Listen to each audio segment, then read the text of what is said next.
always been there for people in need. This year, that need is greater than ever. Help rescue Christmas for the thousands of Metro Detroiters who rely on the Salvation Army for food, shelter, utility assistance, and other critical social services. Enlist in Love's Army with a monthly $25 gift at salmish.org or text the word GIFT, G-I-F-T, to 24365. WJR Detroit and WDVD HD2 Detroit. The great voice of the Great Lakes. 760 WJR, where Detroit comes to talk. This is the Detroit Lions Countdown to Kickoff on News Talk 760 WJR. Now from Lions Radio Central, here are Steve Courtney and Sean Baligian. Well, a very different Christmas 2020 has come and gone. We here at Lions Radio Central certainly hope that you and yours enjoyed it to the best of your ability. We got a little something different for you now because it is a Detroit Lions game day. Nice to have you with us. My name is Steve Courtney, along with my broadcast partner, Sean Baligian. How are you, pal? You're doing all right, sir. Yeah, you know what? You are absolutely right. First of all, I hope you guys had a very blessed Christmas and enjoying the holiday season. It was different, but you make the best of it. That's the best way to put it, and certainly my family did that. Well, we are counting down, believe you me, the remaining days of what has been a horrific 2020, yeah? We got 2021 on the horizon, and, as they say, wait till 2020 turns 21 and starts drinking. I digress. Here is the deal, folks. Your Detroit Lions at 5-9, eliminated from postseason play, will be playing host to Mr. Tom Brady. A little homecoming for Brady, going to Michigan and all, and the Tampa Bay Buccaneers. They are 9-5 right now. They are the 6th seed in the NFC. They are in second place in the NFC South, behind the all of a sudden surging New Orleans Saints, who gave the Vikings what for in action on Christmas night, no less. 52-33, Alvin Kamara, way to go. A career-high 155 yards to go along with 6 rushing touchdowns. That is a tie for the NFL's record with who?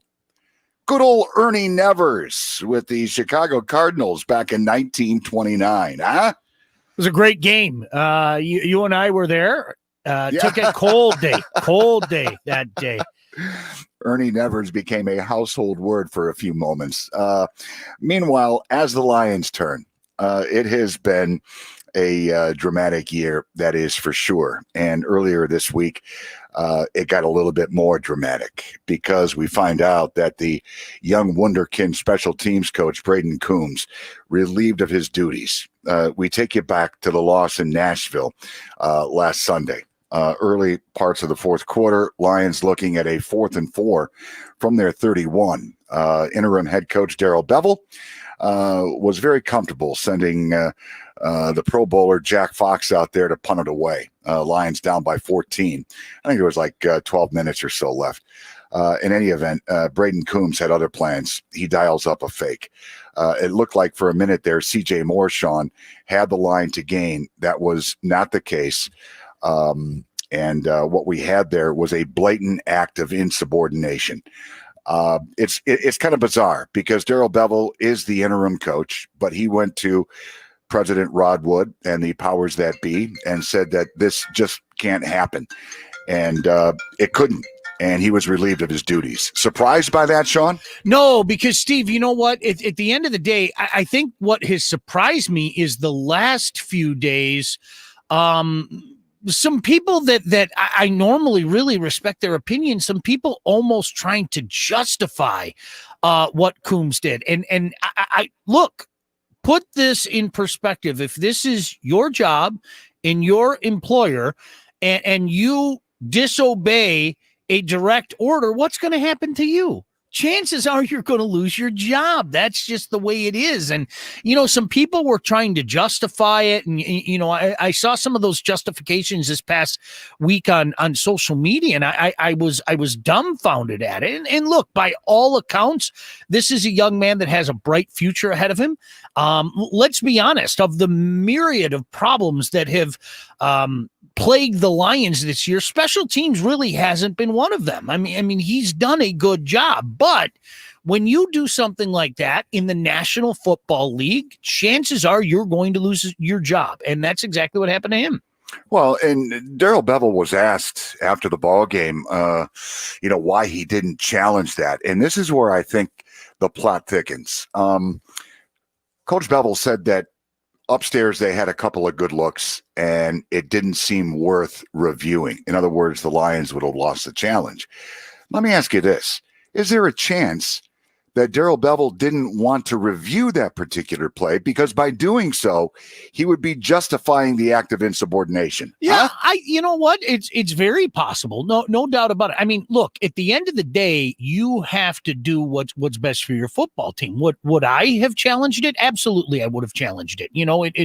We all know what we saw. But Steve, it's almost like, and this was taking you back to your days in the Livonia Junior Football League. You can make a big play. But if you did something wrong, the coach is going to celebrate the touchdown, but he's also going to get in your grill for doing what you weren't supposed to do. I mean, that's a good way to get benched. Hey, kid, congratulations. You got in the end zone, and now you're benched the rest of the day. I mean, that's football 101. Well, going back to Coach Bevell, because, there's more as it applies to the Lions as they prepare for Brady and the Buccaneers. Coach Darrell Bevell will not be on the Lions sideline today. He is in quarantine, as are defensive coordinator Corey Yunlin, position coaches up there on the defensive line, Bo Davis, linebackers coach Ty McKenzie, defensive backs coach Steve Gregory. They are all in quarantine and unavailable today. Now, Sheila Ford Hemp petitioned the National Football League to back this tilt to tomorrow.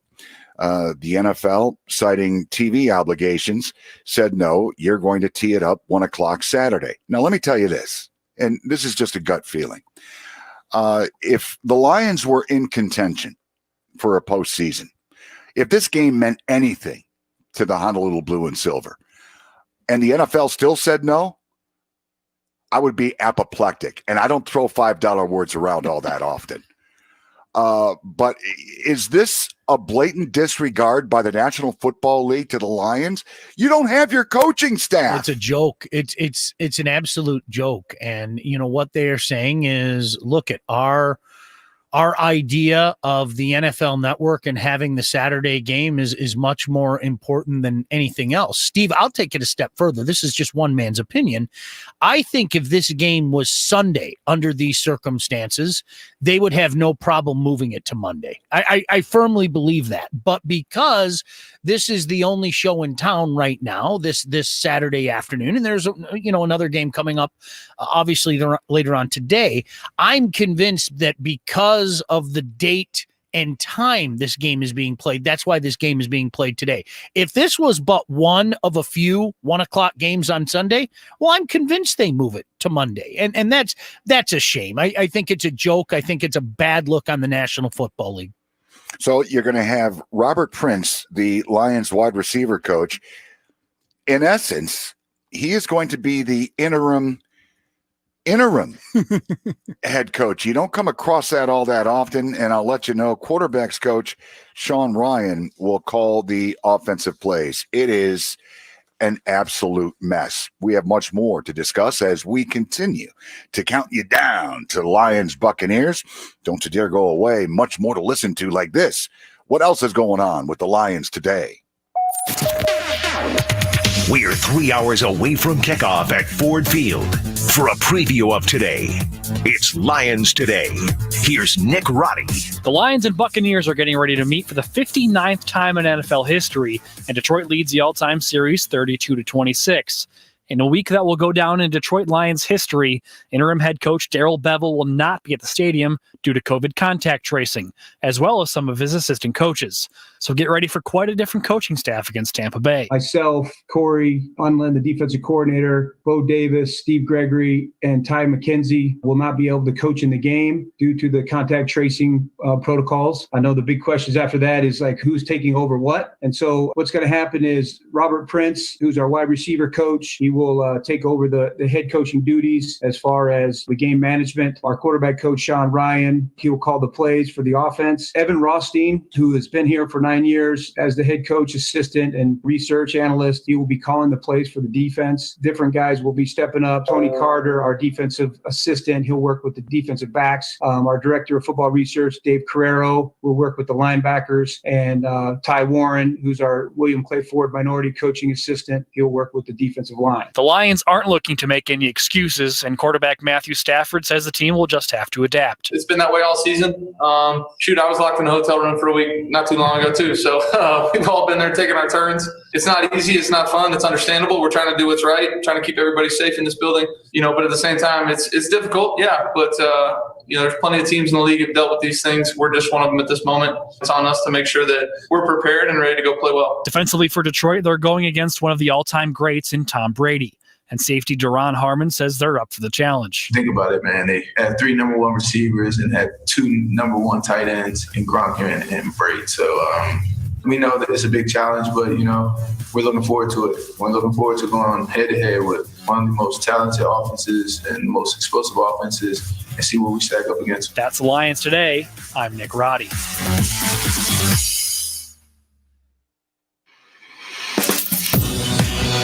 There will be one Super Bowl champ crowned at the end of this year. That's it. That's a fact. And the fact is we got to come back and go to work. That's all we got to do. For a closer look at the Tampa Bay Buccaneers, here's Charting the Opposition. Brought to you by Galling Chrysler Dodge Jeep Ram. Here's Chris Renwick. It was a sluggish first half for Tampa Bay last week against Atlanta. And stop me if you've heard this before, okay? Tom Brady had a huge second half to erase a double-digit deficit to beat Atlanta. I mean, this guy is incredible. Now, Brady finished 31 for 45 for 390 yards and 2 touchdowns. And thanks to that win, the 9-5 Bucs are in a really good spot to make the playoffs. In fact, it's a win-and-you're-in scenario for Tampa Bay today. And even in Week 16, after all those years with New England and now moving over to another franchise, Brady and the coaching staff continue to learn from each other and evolve with each other. Head coach Bruce Arians talks about the relationship he's continuing to build with the 6-time Super Bowl winner. The chemistry really started on our first meeting. We first started talking offensive football and the Tampa Bay Bucs, and his excitement level and my excitement level, I think, just kept growing, and it's still growing. To watch him play when we protect him and put him into situations where he can play like he did in the second half of that ball game, he's still as good as there is in this league. And it's been a long process. We're still learning. And by the way, Brady's made it to the playoffs 16 out of his 18 seasons and hasn't missed the playoffs since 2009. He says, look, this team is still a work in progress, even at this point in the season, and they still got to figure out a way to put 4 quarters together. I think we're going to have to figure out how to play our best for 60 minutes as opposed to 30. And, got to focus on what we got to do. We worked pretty hard to get to this point, but still a lot left ahead of us. Now, Tampa's passing offense is pretty effective, checking in at 6th in the NFL with an average of about 268 yards per game. But the run game tends to struggle. That unit only averages about 94 yards a game. Now, defensively, they have a hard time defending the pass, checking in at 25th in the NFL, but they've got the best unit in the league at stopping the run. So let's see if Matthew Stafford can throw the pill around the yard a little bit today. That's Charting the Opposition. I'm Chris Renwick. All right, Chris, thank you very much. As always, hey, for your next tailgate this Lions season, make sure to visit Guernsey Farms Dairy in Northville. Their newly remodeled restaurant and ice cream parlor is open for carryout, and the dining room is open Friday through Sunday 4 until 9. Pre-order by visiting GuernseyFarmsDairy.com or find Guernsey's award-winning milk, ice cream, lemonade, and other dairy products in your local grocery store. Well, a week ago, we were wondering, out loud, as a matter of fact, what 4 teams would be in contention for college football's championship. we know now. And we'll talk about that coming up in the moments ahead. And who you got winning the Heisman. Make sure you leave it here. This is Lions Radio. It's time for all of us to rejoin the human race. Escape the darkness and isolation. Renew yourself with Project Shine from Volunteer Match.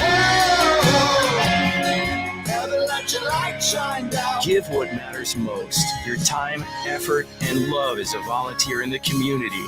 We connect good people with great causes. Let your light shine down with Volunteer Match. 760 WJR.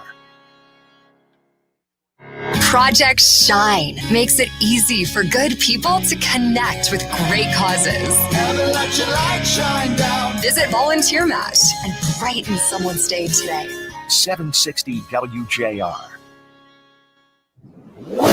Work can be anywhere these days, and nobody does anywhere like Detroit's WJR. Listen on your radio at 760 AM. Stream us at WJR.com or on your phone with the WJR app. Hear us on Alexa and Google Home smart speakers or with the TuneIn app on your radio smart speaker, your desktop, laptop, tablet, or phone. You can listen anywhere because WJR is everywhere. 760 WJR, where Detroit comes to talk. Project Shine makes it easy for good people to connect with great causes, bringing fresh light to a dark and troubled world. Never let your light shine down. When you help someone else, you help yourself, and that makes the world a better place. Visit Volunteer Match and brighten someone's day today. Thanks for being part of Project Shine. 760 WJR. After the game, come back to WJR for Paul W. Smith Mornings. Frank Beckman, 9 to noon. Rush Limbaugh, noon to 3. Guy Gordon from 3 to 5. And Mitch Albom, 5 to 7. After dark, it's Mark Levin and Michael Savage. Throw in the Lions and Michigan State football and basketball. With apologies to the Detroit Tigers, this is Detroit's best lineup. News Talk 760 WJR, where Detroit comes to talk. Project Shine and Volunteer Match. Never let your light shine down. Give what matters most. Your time, effort, and love as a volunteer in the community.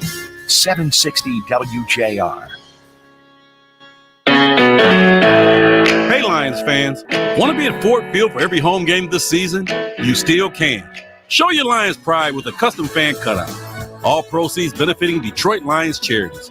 For more information or to purchase, visit DetroitLions.com/cutouts. Go Lions! Michigan State, Minnesota. Big Ten basketball Monday at 8 on 760 WJR. Everyone should have a chance to make a difference. Never let your light shine down. Connecting good people with great causes is what Project Shine is all about. 760 WJR. Happy New Year from the Detroit Lions and 760 WJR, where Detroit comes to talk. Plus 5 years, no interest, no down payment, and only Wallside can do it because we are the factory. Schedule your safe at home or virtual estimate at wallside.com. Lions Radio 760 WJR. Steve Courtney, Sean Baligian here with you in Lions Radio Central, getting you ready for your Lions playing host to Mr. Tom Brady and the 9-5 Tampa Bay Buccaneers. I'll let you know the Lions lead the all-time series 31-27. All right, as I mentioned, last week at this time, didn't know the 4 teams that would be vying for college football's championship. We know now that in the Rose Bowl, you're going to have the Fighting Irish of Notre Dame and, well, let's just call them the favorite, shall we? The Crimson Tide of Alabama. What else is new? Obviously, Sean, the camps of Texas A&M as well as Cincinnati, a little unhappy with the way it went. Yeah, I would be as well. And I think what college football did and what the committee did last week was, in essence, say that the action on Saturday meant nothing. I mean, the championship game, the ACC championship game, meant nothing. That the outcome was already predetermined, and I don't think that that's a good thing for college football. Again, just one man's opinion, but Notre Dame getting worked by Clemson meant nothing, and I just don't think that's a good look, Steve. Well, and here's the thing: Notre Dame now will play an Alabama team that is just so very, very good. Obviously, to the point where in a Rose Bowl, which by the way will be at AT&T Stadium in Arlington, Texas, home of the Dallas Cowboys, I digress. Alabama has been installed as a 19.5-point favorite. How is this possibly good for college football? We're talking the Final Four here, folks, and you're almost a 3-touchdown dog. Yeah, it's crazy. The old routine, anything can happen on the football field and all of that. And we've seen it certainly in these circumstances. Steve, my mind always goes back, that national championship game, 18 years ago where Ohio State played Miami. And I think the spread was 17, if memory serves me correct. And Ohio State found a way to win the game. But Alabama right now just looks better than everybody by a lot. But that's one of my problems with this procedure. And that is where Cincinnati enters the equation. Steve, I'm tired of people telling me what they know is going to happen.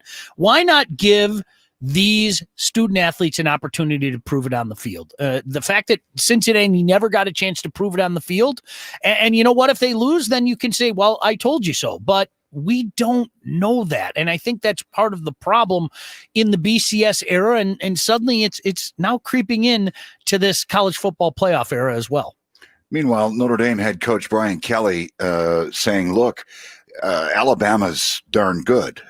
We just have to be better than them that day. But you certainly get the impression that the margin of error for the Fighting Irish against Alabama is extremely small. We know that if you make mistakes against Alabama, what happens? They make you pay. They make you pay dearly as well. Listen, and this isn't a shot against Notre Dame. I think Notre Dame's a good team. They are. They're not going to be able to hang with Alabama. They aren't. You're absolutely right, Steve. This is, Ian Book makes an errant throw, or they have a couple drives that kind of sputter to a stop. Those are touchdowns going the other way for Alabama. I mean, this is an offensive juggernaut that Nick Saban has put together. So, good luck, Irish. Meanwhile, in the Sugar Bowl down in Nolens on New Year's Day, you've got Ohio State and Clemson. The Tigers installed as 7.5-point favorites there, but there is some bad blood brewing going into this. As Dabo Swinney says, I had Ohio State as 11. So you think Coach Day and the Buckeyes are going to take kindly to that? Yeah, I don't think, Steve, all kidding aside, I don't think people are giving the Buckeyes enough credit here. And I know that they, sputtered at times themselves, especially down the stretch, but that is still a loaded team. And I'm telling you right now, I wouldn't be shocked if Ohio State won that game. I'm telling you point blank. Wow. Look at you going out on a limb. There, Wonderful. There, I said it. Now let's focus on college football's top prize, and that, of course, the Heisman Trophy. Turns out Alabama teammates Mac Jones, a fine quarterback, great receiver Devontae Smith. They are finalists, as well as Clemson quarterback Trevor Lawrence, as well as Florida quarterback Kyle Trask.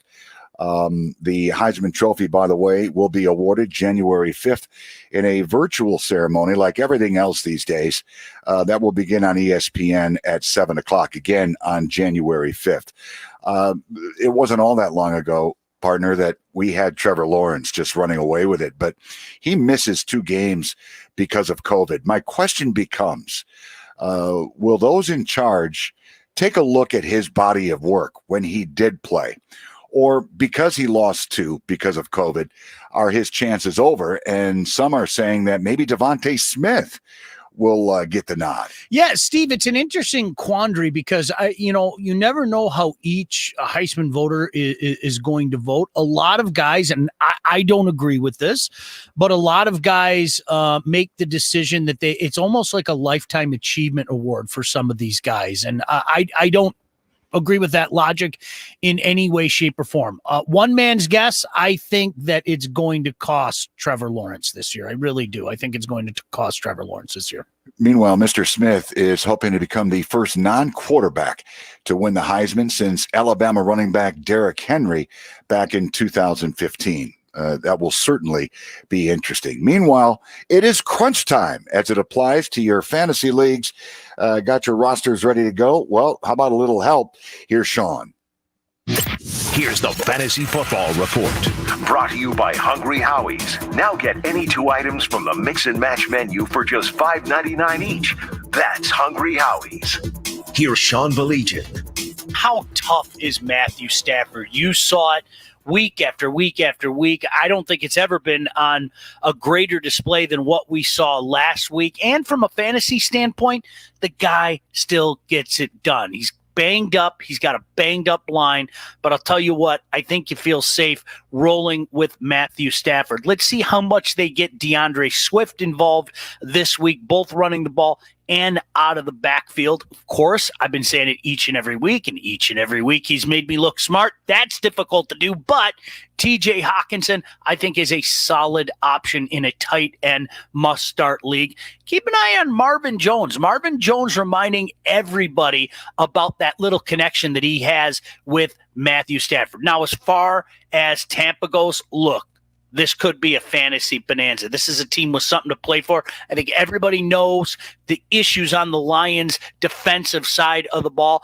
Tom Brady, 32 touchdowns, 11 interceptions. He could be a good start here. Don't forget Ronald Jones II is out in this one, but Leonard Fournette popped in last week, and while he didn't get a lot of numbers, he did get in the end zone a couple of times. The wide receivers, the tight ends, yeah, they're all good options here. Tampa's got something to play for. They've got some explosiveness in that offense. Could be a long day at Ford Field, but if you are a fantasy owner, you could be a very happy fantasy owner, especially if it's championship week. Good luck to all of you. I'm Sean Baligian, and this is your Fantasy Football Report.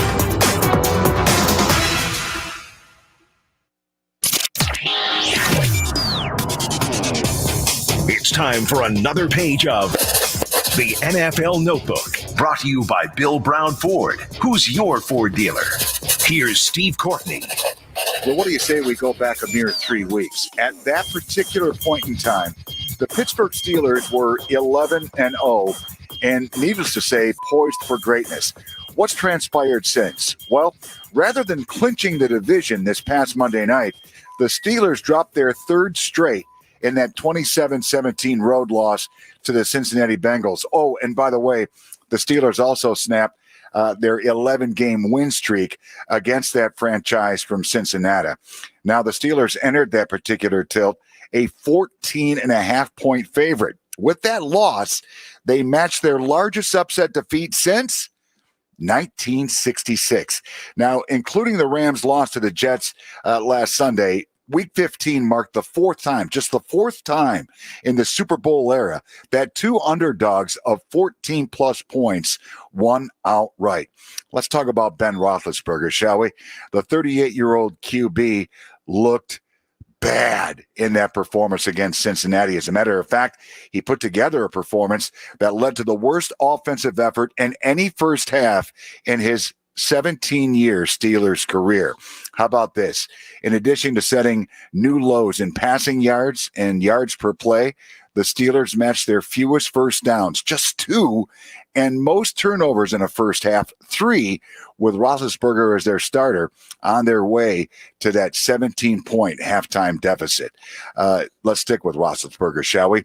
He finished the game completing 20 of 38 attempts, 170 yards, 1 touchdown, and 1 interception, just enough to give him 60,000 passing yards in his career.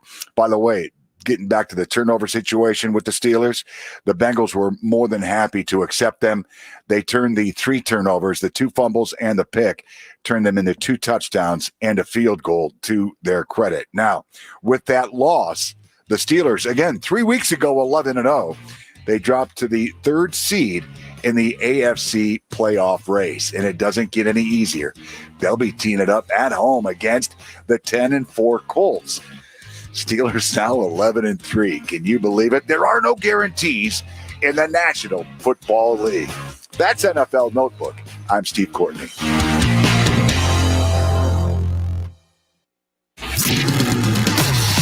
Now let's go around the league.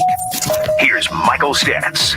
After an 11-0 start, the Steelers have lost 3 in a row and are fighting to ready the ship as they get set to take on the Indianapolis Colts on Sunday. Earlier in the week, Ben Roethlisberger called a players-only meeting. He explained to reporters that it wasn't called because of the losing streak. Well, I'm sure that this whole thing now is going to blow up. Steelers had players-only meeting.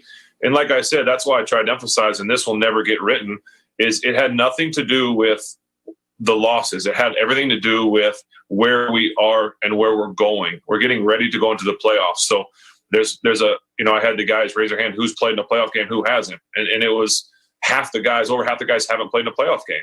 So it's important that veteran guys and guys that have communicate what it's like. The playoff-bound Steelers will finish their regular season on the road against the Cleveland Browns in Week 17. The Green Bay Packers. Now atop the NFC as the number 1 seed, the Packers host the 10-4 Tennessee Titans on Sunday Night Football.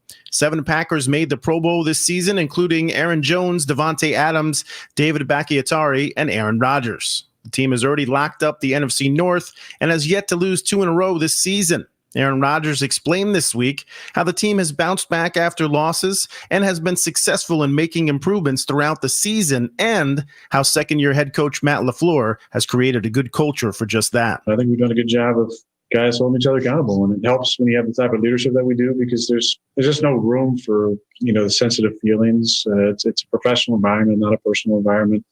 When guys say something to you, they're saying it because they care about winning. And I think if it starts with your own performance, then it's not a projection. It's guys holding each other accountable. And I think we've done a good job of that. Matt's done a good job of kind of creating a framework for that culture, and Hackett and the assistant coaches done a good job of just calling things what they are, and it trickles down to the players. After Sunday night's tilt against the Titans, the Packers close out their regular season on the road against the Chicago Bears. The Philadelphia Eagles. The Eagles have found new life on offense after back-to-back strong performances from rookie second-round pick Jalen Hurts. Hurts rushed for over 100 yards and threw a touchdown pass in the team's upset win over the Saints in Week 14, and he followed that up with a 300-yard passing performance in last week's loss to Arizona, where he threw for 3 scores and also ran one in as well. As crazy as it may sound, even though they are 4-9-1 on the season, the Eagles are not out of playoff contention just yet due to the abysmal NFC East, where Washington is in first place right now at 6-8. With 2 games left to play, they need to win out and get some help, so they still have plenty to play for. Hurts was asked this week if that adds any extra pressure. Kind of crazy part about all of this, and the mentality that I have and I think we have, is it's always about us and what we do. Controlling what we can and attacking everything that we do. We're obviously in the situation we're in, but, regardless of whatever goes down, it's about us, not looking at the scoreboard, not worrying about anything else, anything external, but going out there and playing our best game because we have an opportunity to do that. We play the cards we're dealt. The chips will fall as they may. We just want to play our best game this week because it's the next opportunity to go out there and play. That's this week's Around the League. Happy holidays. I'm Michael Stetz. All right, Michael, thank you very much. Don't go away. The countdown continues. We'll come back with the Lions injury report as they prepare for the Buccaneers. And we'll also have our conversation with Tori Petrie from DetroitLions.com. This is Lions Radio. Work can be anywhere these days, and nobody does anywhere like Detroit's WJR. Listen on your radio at 760 AM. Stream us at WJR.com or on your phone with the WJR app. Hear us on Alexa and Google Home smart speakers or with the TuneIn app on your radio smart speaker, your desktop, laptop, tablet, or phone. You can listen anywhere because WJR is everywhere. 760 WJR, where Detroit comes to talk. Want to join in on the Lions game action from the comfort of your own home? Now's your chance with Lions Bingo, presented by BetMGM. Available on the Detroit Lions app. Join in on the predictive game and be eligible to win cash prizes and future all-expenses-paid trips. For more games and Lions content, download the Lions mobile app today. Available on both iOS and Android. Go Lions! Happy New Year from the Detroit Lions and 760 WJR, where Detroit comes to talk. Make sure you visit DetroitLions.com for the latest Lions news, analysis, access, and more. Lions insider Tim Twentyman, along with Lions columnist Mike O'Hara, break down every aspect of today's game and the Lions' next opponent. That's only at the official online home of your Lions, DetroitLions.com.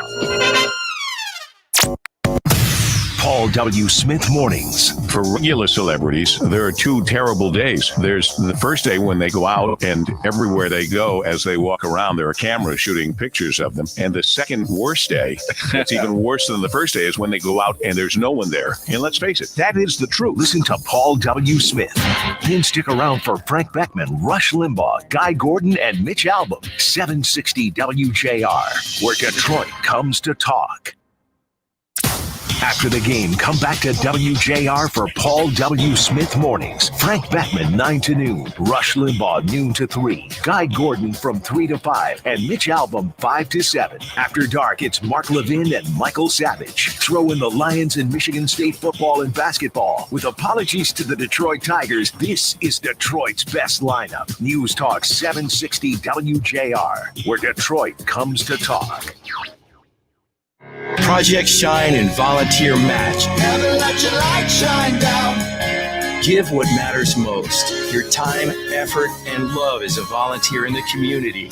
760 WJR. Everyone should have a chance to make a difference. Never let your light shine down.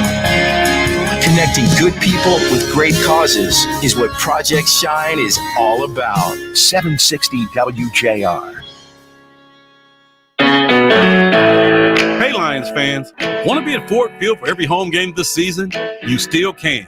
Show your Lions pride with a custom fan cutout. All proceeds benefiting Detroit Lions charities. For more information or to purchase, visit DetroitLions.com/cutouts. Go Lions! Michigan State, Minnesota. Big Ten basketball Monday at 8 on 760 WJR. Been here for 7 years. Of course, you don't last at Wallside. If you don't do things the right way. The Wallside way. The Wallside way. We build windows that last. And last. Just like me. And me, just like us. Call 1-800-521-7800. News Talk 760 WJR. Alrighty then. This injury report is brought to you by the Henry Ford Health System, the official healthcare provider of the Detroit Lions. Call 1-800-HENRY-FORD or visit henryford.com/team docs. All right, here we go. The fine right tackle, Terrell Crosby, still bothered by that ankle. He will not go. Here we go. Same as it ever was. Wide receiver Kenny Galladay. That bad hip going to keep him out again. Meanwhile, linebacker Jamie Collins, your left tackle Taylor Decker, safety Jaron Kearse, kicker Matt Prater, the fine center Frank Ragnow, cornerback Darrell Roberts, quarterback Matthew Stafford, and up on that offensive line, Big V. He is battling a concussion. All of those fellas are listed as questionable. So there you go. Right now, we are happy to have with us, as always, the one, the only, Tori Petrie, DetroitLions.com. And Tori, look, this COVID era, obviously a little bit different. Lions will be without their interim head coach, Darrell Bevel, as well as Corey Unlin, the defensive coordinator. Apparently, the NFL Network had no interest in showing the 1973 Pro Bowl. They wanted this game to go down, plain and simple. It is different. In my opinion, it's ridiculous they wouldn't back it to tomorrow, but it is what it is. Yeah, I think this has been the craziest Christmas week of football coverage that I've ever been a part of. Between parting ways with the special teams coordinator at the beginning of the week and then nearly the entire coaching staff, being considered close contacts and having to quarantine. It has just been bizarre. And that's just 2020 for you, right? Like, what else should we expect at this point? But I know the Lions said they did inquire about switching this game back to Sunday, but, it's tough when you're in a time slot on a Saturday that, they've specifically moved you to, and there's TV things and all like that. gets complicated, but you look at kind of how the NFL has done things this year. They didn't reschedule that game for the Broncos when they didn't have a quarterback. So, it's been a little bit confusing to see where they have and haven't rescheduled games, but the Lions are playing today, and they feel like they're, going to fight today and put up as good of a fight as they can against this Tampa Bay team that can clinch a playoff spot today with a win. Tori, what was the team's take on it? They kind of realized that they were going to be going on Saturday for a few days. It's almost like, Christmas Day as a kid, you got yourself a new football, whether it be the leather variety, the Nerf. You went outside and you tossed it around the backyard. Is that going to be the mentality today? Let's just go out there and have some fun. Yeah, I think that's kind of been the mentality ever since Darrell Bevell took over, right? Is that they wanted to emphasize having fun playing the game, enjoying yourselves, but also working hard. They knew it was going to be a tough task to have to win out in order to still have a shot at the playoffs. And obviously they won that first game under Bevell, but, weren't able to follow that up with a win the following week. And they were, kind of out of playoff contention. And so, they still have had the same mentality of, hey, we're going to come in, we're going to work, we're going to play hard, and what happens. And, just even more so this week, considering they're without most of their coaching staff. Well, and obviously they're without Tori Braden Coombs. More drama early this week. Let's touch on that. Obviously, he dials up the fake punt in the loss to the Tennessee Titans. Interim head coach Darrell Bevell considered that an act of insubordination. He took it to the powers that be with the Honolulu Blue and Silver. They concurred. He was dismissed. Obviously, many special team players on the Lions didn't understand what the hell was going on here. Jamal Agnew tweeting, quite frankly, come on, what are we doing here? This team out of postseason contention, as you touched on, they say they're going to play hard. There's a lot of stuff going on inside this organization. It'll be interesting, really, Tori, to see how this team comes out and plays against the Buccaneers under very difficult circumstances. Oh, these are extremely difficult circumstances that the Lions are in right now. Lions tweeted a funny little clip this last weekend where it was, QB1 Matthew Stafford talking to Robert Prince, who's serving as the head coach today, and they said QB1 and HC3 because this is the third head coach that the Lions have had this week, and that's just how this season has gone. And certainly the move to part ways with special teams coordinator Braden Combs was surprising. I don't think it was one that most of us on the outside of the football side of things saw coming, but it was something that they felt like they had to do. They've talked about having a culture change and having, things go a certain way and follow a certain order of ways. And they felt like that wasn't happening, I guess, with, what happened with that fake punt call last week. And Darrell Bevell explained, hey, Matthew Stafford was not in a good way at the time. He had just taken a big hit. And if we were going to go for it, I was going to leave the offense out there. I wasn't going to call a fake punt.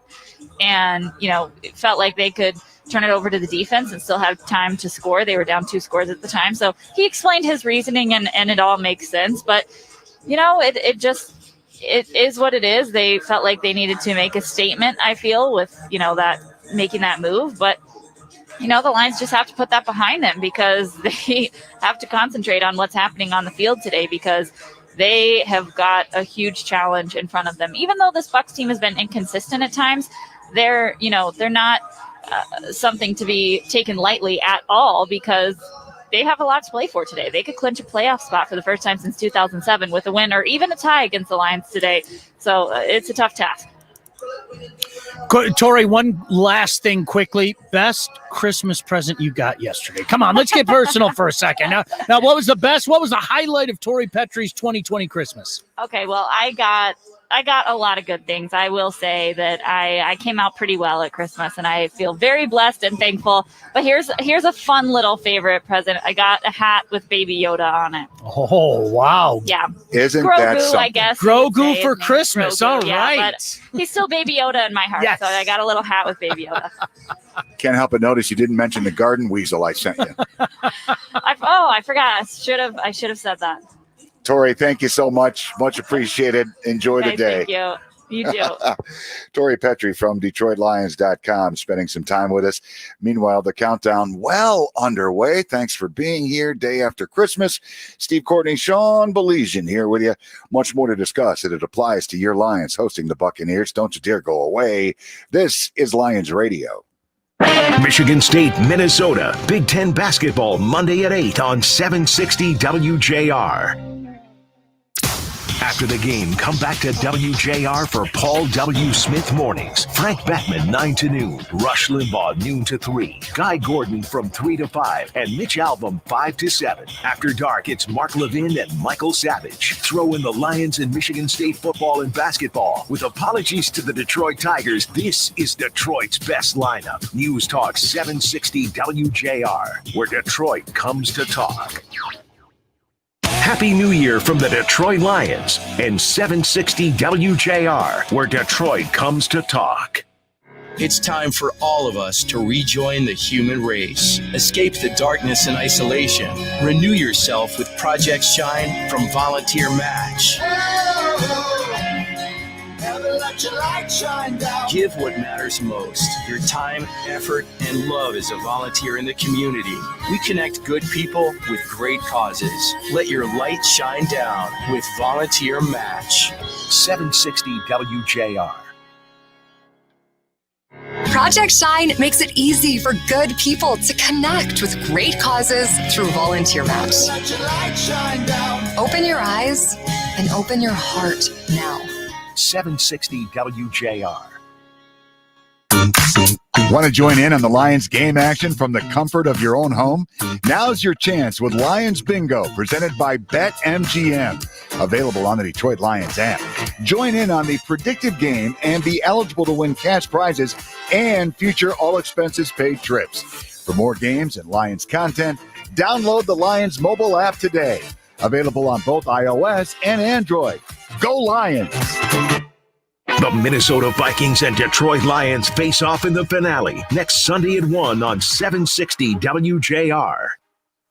Project Shine makes it easy for good people to connect with great causes, bringing fresh light to a dark and troubled world. Never let your light shine down. When you help someone else, you help yourself, and that makes the world a better place. Visit Volunteer Match and brighten someone's day today. Thanks for being part of Project Shine. 760 WJR.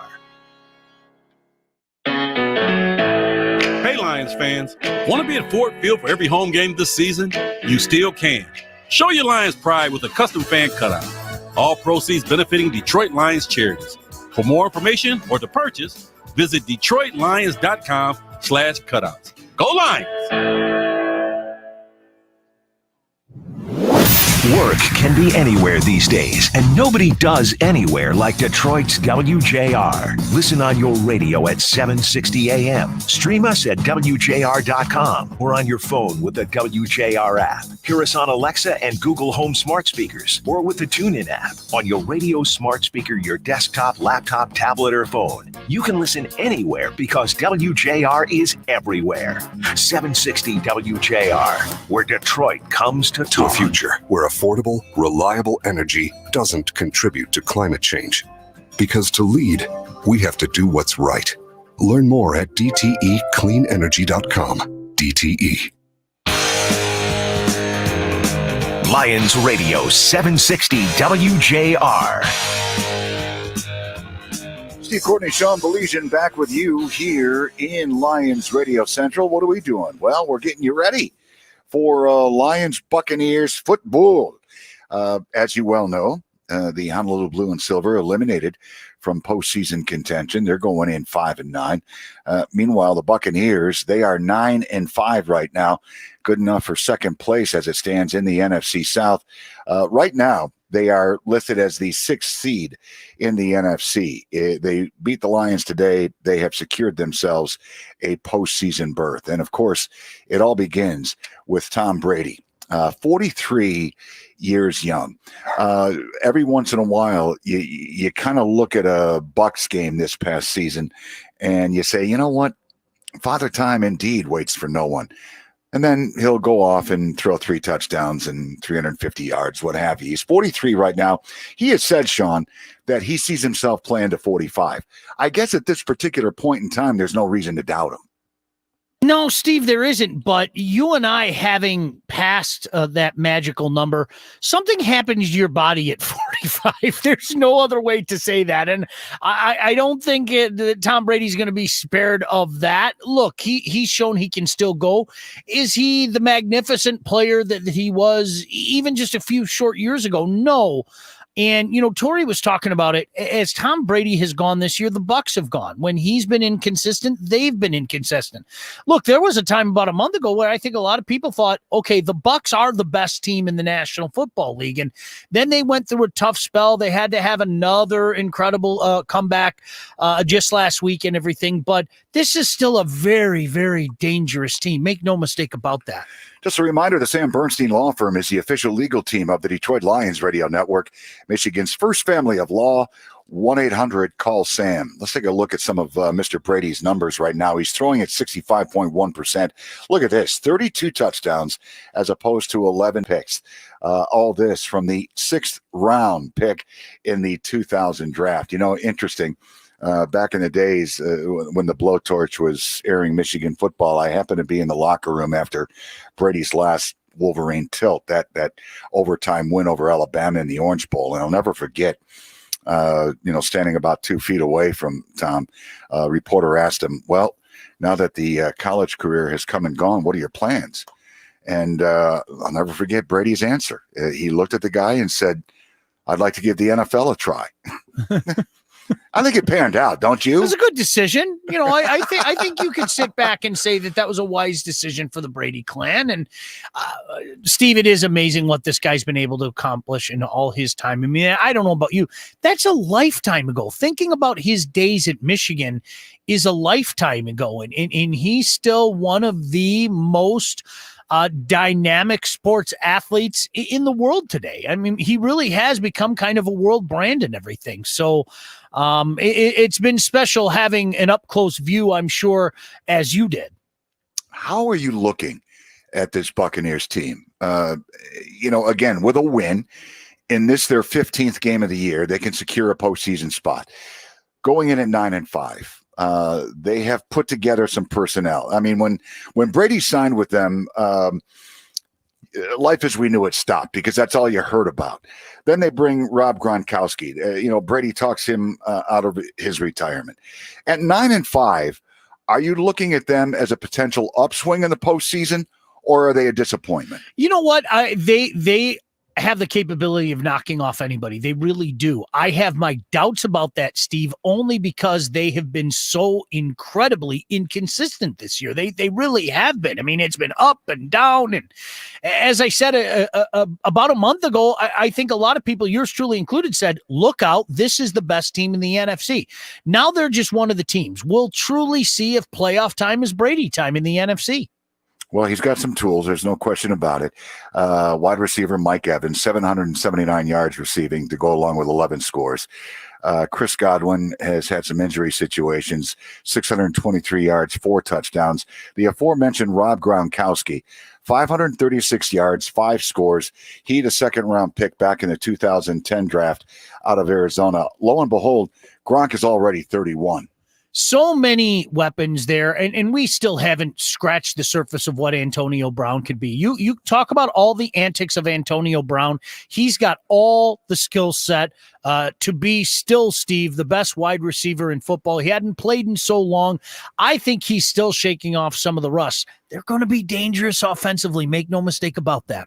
Well, defensively, they got some players as well, led by their fine linebacker, Devin White, leads the team in tackles. He also has 8 sacks. The crafty, wily veteran, the former Giant, Jason Pierre-Paul, 9.5 sacks, and a little homecoming for one Ndamukong Suh, who has become a one-year mercenary in the National Football League as he begins to wind down his career. And Dominican, already 33 years of age, he has 5 sacks.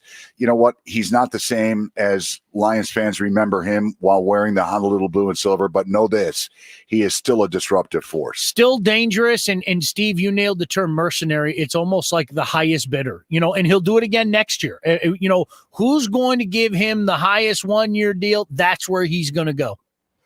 Well, meanwhile, the Lions have got to get themselves right. Look, things have just gone haywire this year for the Detroit Lions. And, this past week has been, absolutely something. So, you know what? They're not robots. They're human beings, and they know that. Again, the Lions playing for absolutely nothing. And I know you can say they're playing for next year and jobs and everything like that. But here's the bottom line. The Lions, again, in a situation where they're shopping for a general manager and a new head coach. And they've got 2 games left on the schedule. And here you've got a Bucs team coming in that they're playing for something.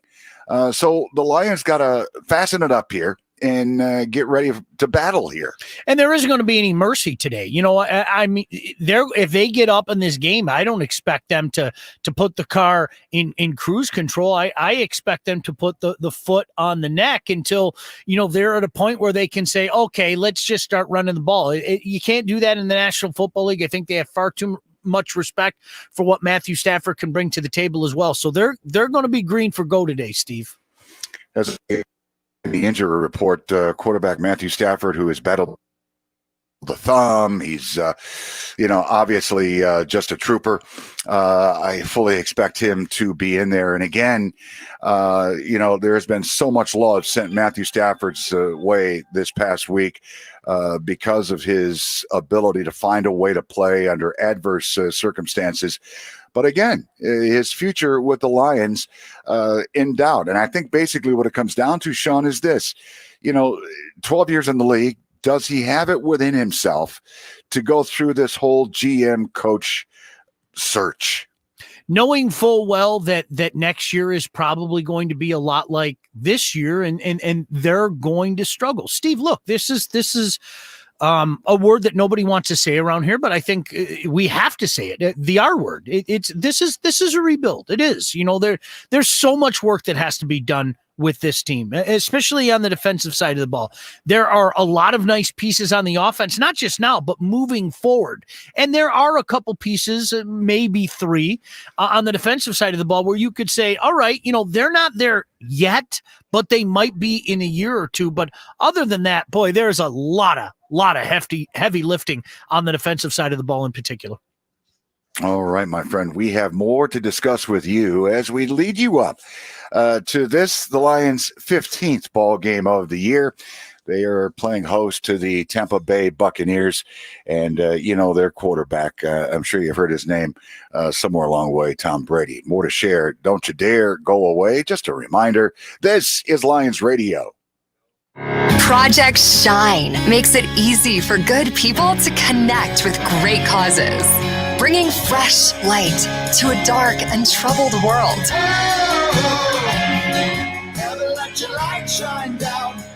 When you help someone else, you help yourself, and that makes the world a better place. Visit Volunteer Match and brighten someone's day today. Thanks for being part of Project Shine. 760 WJR.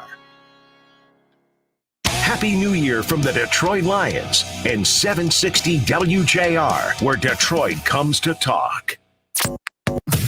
Paul W. Smith Mornings. For regular celebrities, there are 2 terrible days. There's the first day when they go out, and everywhere they go, as they walk around, there are cameras shooting pictures of them. And the second worst day, it's even worse than the first day, is when they go out and there's no one there. And let's face it, that is the truth. Listen to Paul W. Smith.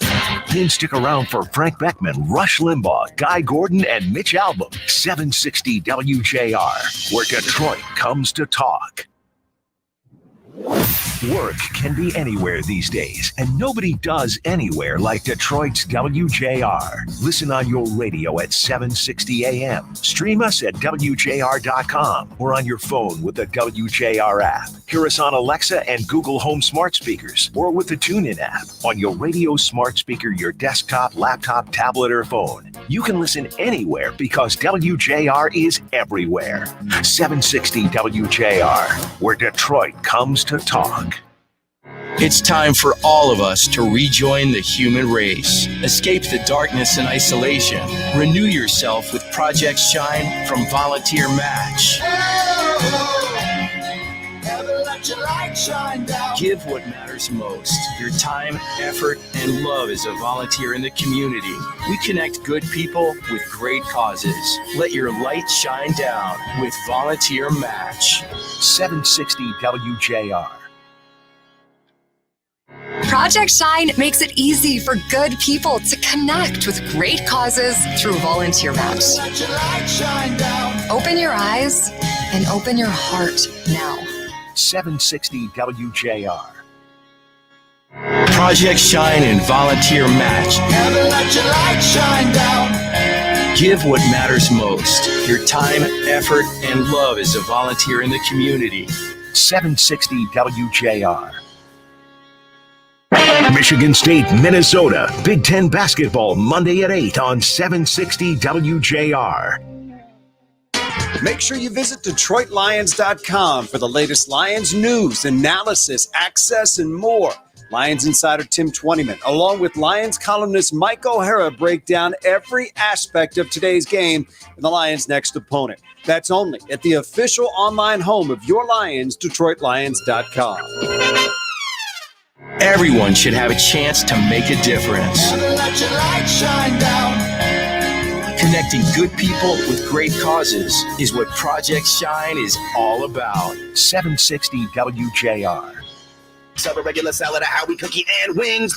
And 2 for $5.99 each. Okay, can I just order my food, please? Oh, sure. Great. I'll have Sorry. Hungry? Howie's. WJR Detroit and WDVD HD2 Detroit. The great voice of the Great Lakes. 760 WJR, where Detroit comes to talk. This is the Detroit Lions Countdown to Kickoff on the Detroit Lions Radio Network. Countdown to Kickoff is brought to you by the Sam Bernstein Law Firm, Ford Motor Company, Blue Cross Blue Shield of Michigan, Wallside Windows, Rinaldi Sausage, Galling Chrysler Dodge Jeep Ram, DTE Energy, McLaren Healthcare, Hungry Howie's, Bill Brown Ford, Oxford Recovery Center, Guernsey Farms Dairy, the Children's Foundation, Henry Ford Medical Group, Wigley's Famous Eastern Market Corned Beef, and Soaring Eagle Casino and Resort. Now, from Lions Radio Central, here are Steve Courtney and Sean Baligian. Indeed, welcome back into the countdown here from Lions Radio Central. I enjoy Saturday afternoon football. I don't know about you. That's exactly what we have right now. You know, the upcoming tilt with the Lions hosting the 9-5 Buccaneers, originally slated for tomorrow, but it was flexed, as they say. And this is where the scenario takes a very interesting turn because, you know, the Honolulu Blue and Silver will be without interim head coach Darrell Bevell. He and some other coaches on the Lions staff will be unable to go because they are in quarantine for COVID-19. That would be defensive coordinator Corey Unlin, defensive position coaches Bo Davis up there on the defensive line, Ty McKenzie, linebackers, and Steve Gregory, defensive backs. The Lions organization petitioned the National Football League to move this thing back to tomorrow because the thought was that the coaches I just mentioned would be able to go. The NFL said, yeah, about that. No, you're going to play Saturday at 1. So that means wide receiver coach Robert Prince will be the interim head coach. Sean, you can't write this stuff. No, you can't, Steve. And you know what? Let me say for the record, I think it's a joke what the National Football League did. If this game was Sunday, if this was but one of a few 1 o'clock games on Sunday, I have a strong suspicion that this would have been moved under these circumstances, that it probably would have been moved to Monday. But because this was the bread and butter of Saturday afternoon, because this is that 1 o'clock kickoff, and I'll echo your sentiments. I loved the doubleheader of NFL games this time of year growing up. But with that said, I think the Lions are stuck in this position, and it's a bad look on the National Football League. Well, and we know special teams coordinator Braden Coombs will not be at Ford Field today for completely different reasons, as he was shown the door last Monday. All of this has to do with the fake punt last Sunday in the loss to the Tennessee Titans. You know the deal. Lions looking at a 4th and 4 from their own 31. Interim head coach Darrell Bevell dialed up a punt. Braden Coombs saw it otherwise. He dialed up a fake punt. And when all is said and done, Darrell Bevell looked at that as an act of insubordination, went to the powers that be, President Rod Wood, with the Detroit Lions, and subsequently Coombs was just let go. And keep in mind, Braden Coombs considered to be one of the very young and upcoming coaches in the National Football League. So I to be honest with you, I see both sides of the coin here, but I do know this. As many people were saying, well, why was Darrell Bevell given the opportunity to fire a guy and Bevell may not be here? Shouldn't that be up to the new GM, new head coach? Insubordination is insubordination. Am I right? No, couldn't agree with you more, Steve. I've really been taken aback around here at so many people trying to justify his actions, whether or not you agree with him going for it, which for the record, I do. Why not go for it? Okay. You're not the coach. Period. End of story. That is insubordination. And if that happens in your everyday job, you are risking getting fired, just like he did, whether you agree with the decision making or not. There's a chain of command. There's a reason you're the special teams coach. There's a reason he's the interim head coach, and you do what the head coach says. Well, and herein lies the problem with this Lions team. And it was so interesting because Darrell Bevell was asked about that particular play in the postgame. And he said, well, you know what? We got a couple of looks from upstairs. I didn't challenge because I just didn't think we'd win.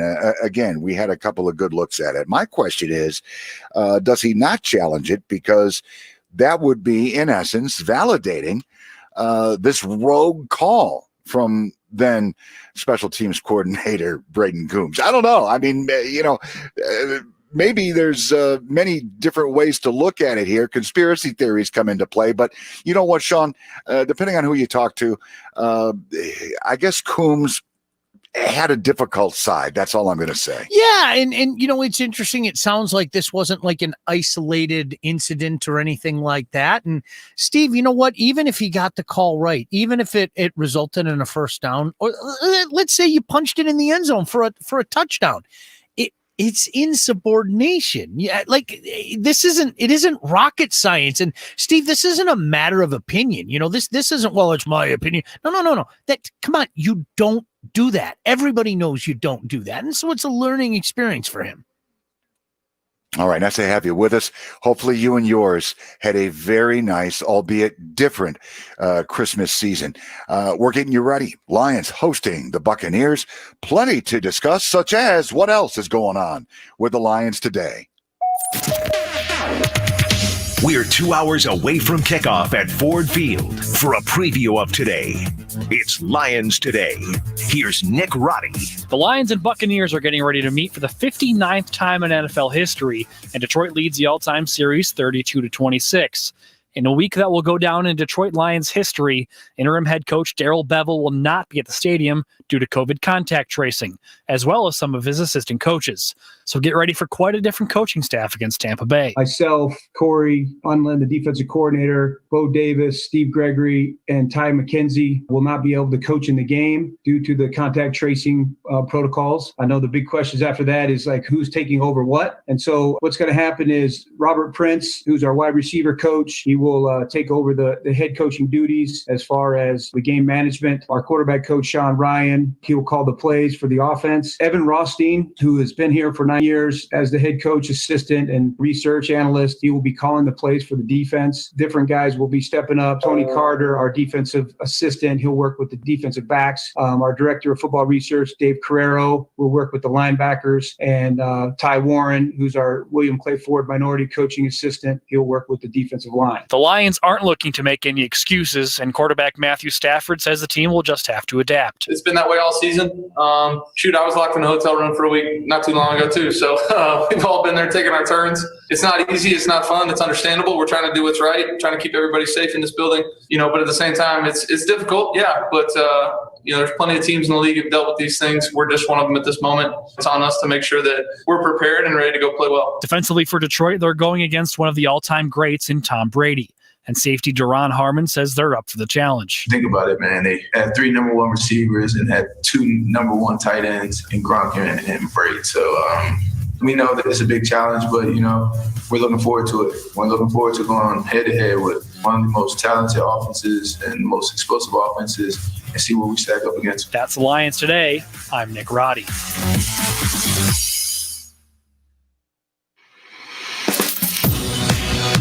There will be one Super Bowl champ crowned at the end of this year. That's it. That's a fact. And the fact is we got to come back and go to work. That's all we got to do. For a closer look at the Tampa Bay Buccaneers, here's Charting the Opposition. Brought to you by Galling Chrysler Dodge Jeep Ram. Here's Chris Renwick. It was a sluggish first half for Tampa Bay last week against Atlanta. And stop me if you've heard this before, okay? Tom Brady had a huge second half to erase a double-digit deficit to beat Atlanta. I mean, this guy is incredible. Now, Brady finished 31 for 45 for 390 yards and 2 touchdowns.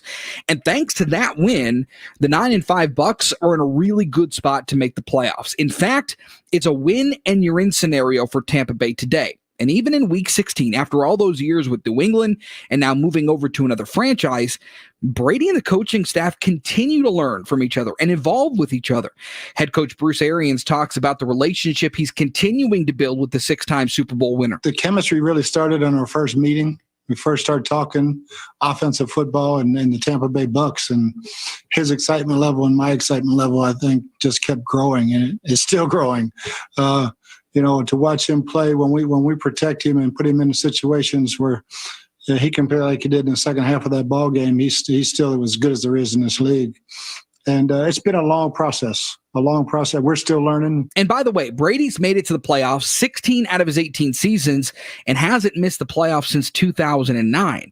He says, look, this team is still a work in progress, even at this point in the season, and they still got to figure out a way to put 4 quarters together. I think we're going to have to figure out how to play our best for 60 minutes as opposed to 30.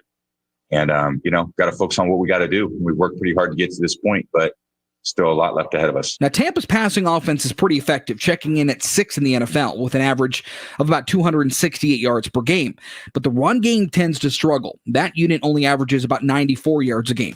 Now, defensively, they have a hard time defending the pass, checking in at 25th in the NFL, but they've got the best unit in the league at stopping the run.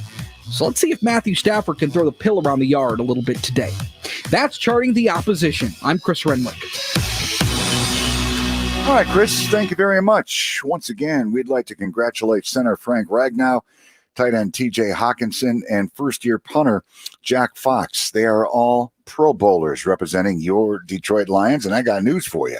One of the aforementioned will be with Ken Brown coming up in the meeting room. Think about that for a second. We'll have it coming up and more. This is Lions Radio. Project Shine makes it easy for good people to connect with great causes. Visit Volunteer Match and brighten someone's day today. 760 WJR. Everyone should have a chance to make a difference. Never let your light shine down.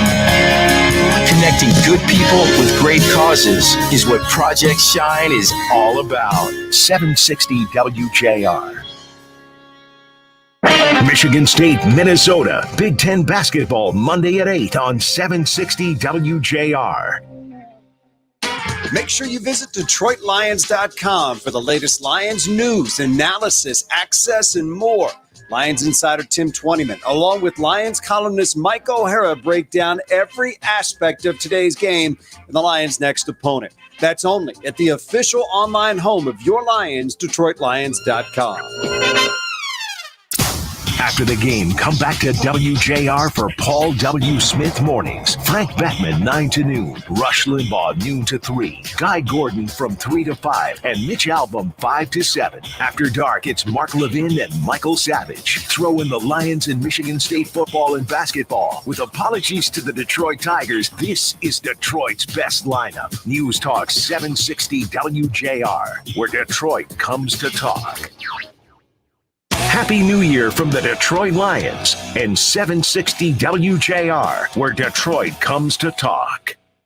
Project Shine and Volunteer Match. Never let your light shine down. Give what matters most. Your time, effort, and love as a volunteer in the community. 760 WJR.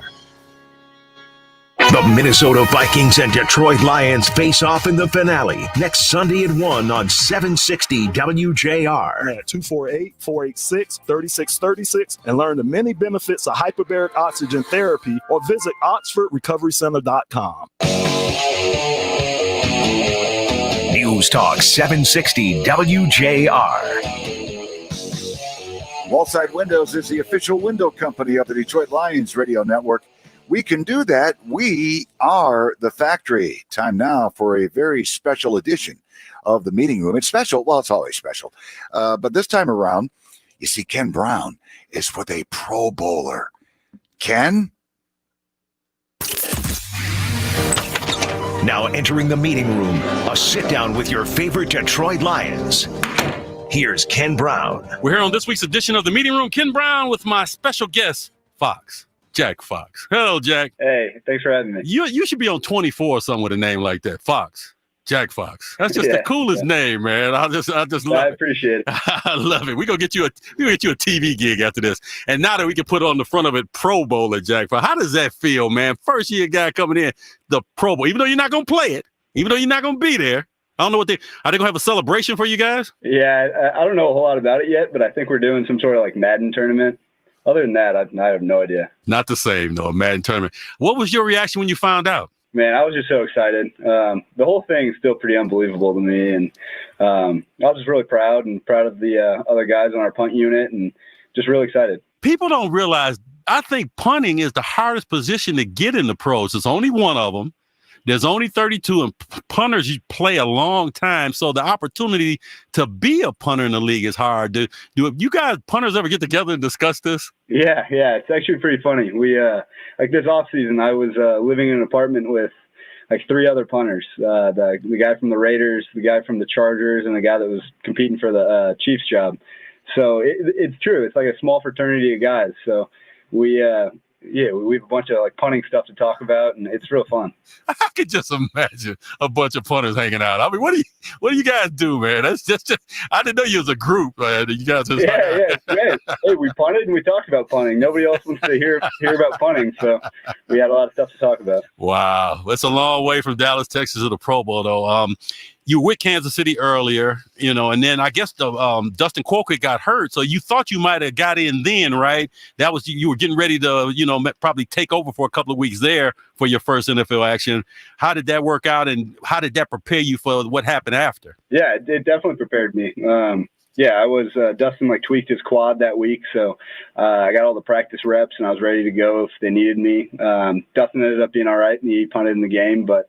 Yeah, just being around him, and when I was here on the practice squad, being around Sam Martin, those guys are just total pros, and they're really good at what they do. So it's just like being around them and watching how they operate helped me a lot. So you came to the Lions practice squad in December. What did the Lions tell you when they called you? Did they tell you they were doing that so you can be around next year? Or what was the plan when they called, and What was your response? Yeah, so I think Sam was going through a little injury at that point. He was good enough to play, but he didn't punt a whole lot in practice. So, yeah, I got a lot of reps in practice, and they just said they want to see what I can do. And I just continued to get better and use those reps. And, yeah, it just kind of worked out. So when did you find out that Sam wasn't coming back? I guess he signed with Denver, and then you probably figured that I really got opportunity for this job now. What part of the offseason was that? And then what was your response then? Because there was no offseason. So, I mean, what did you guys do? Yeah, so going into the offseason, they just told me to continue getting better, and they wanted me to come here and compete for the job.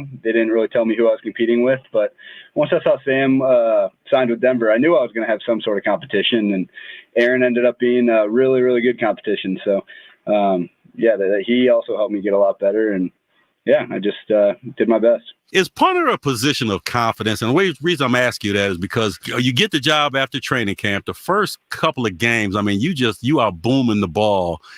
If your first couple of punts don't go as you expect, do punters get into slumps like that? And you think that because you had early success, that just buoyed you the whole season? Yeah, I think you are definitely right about that. I think everybody's a little bit different, but I've always found punting was really similar to baseball. I grew up playing baseball. I'm a big fan.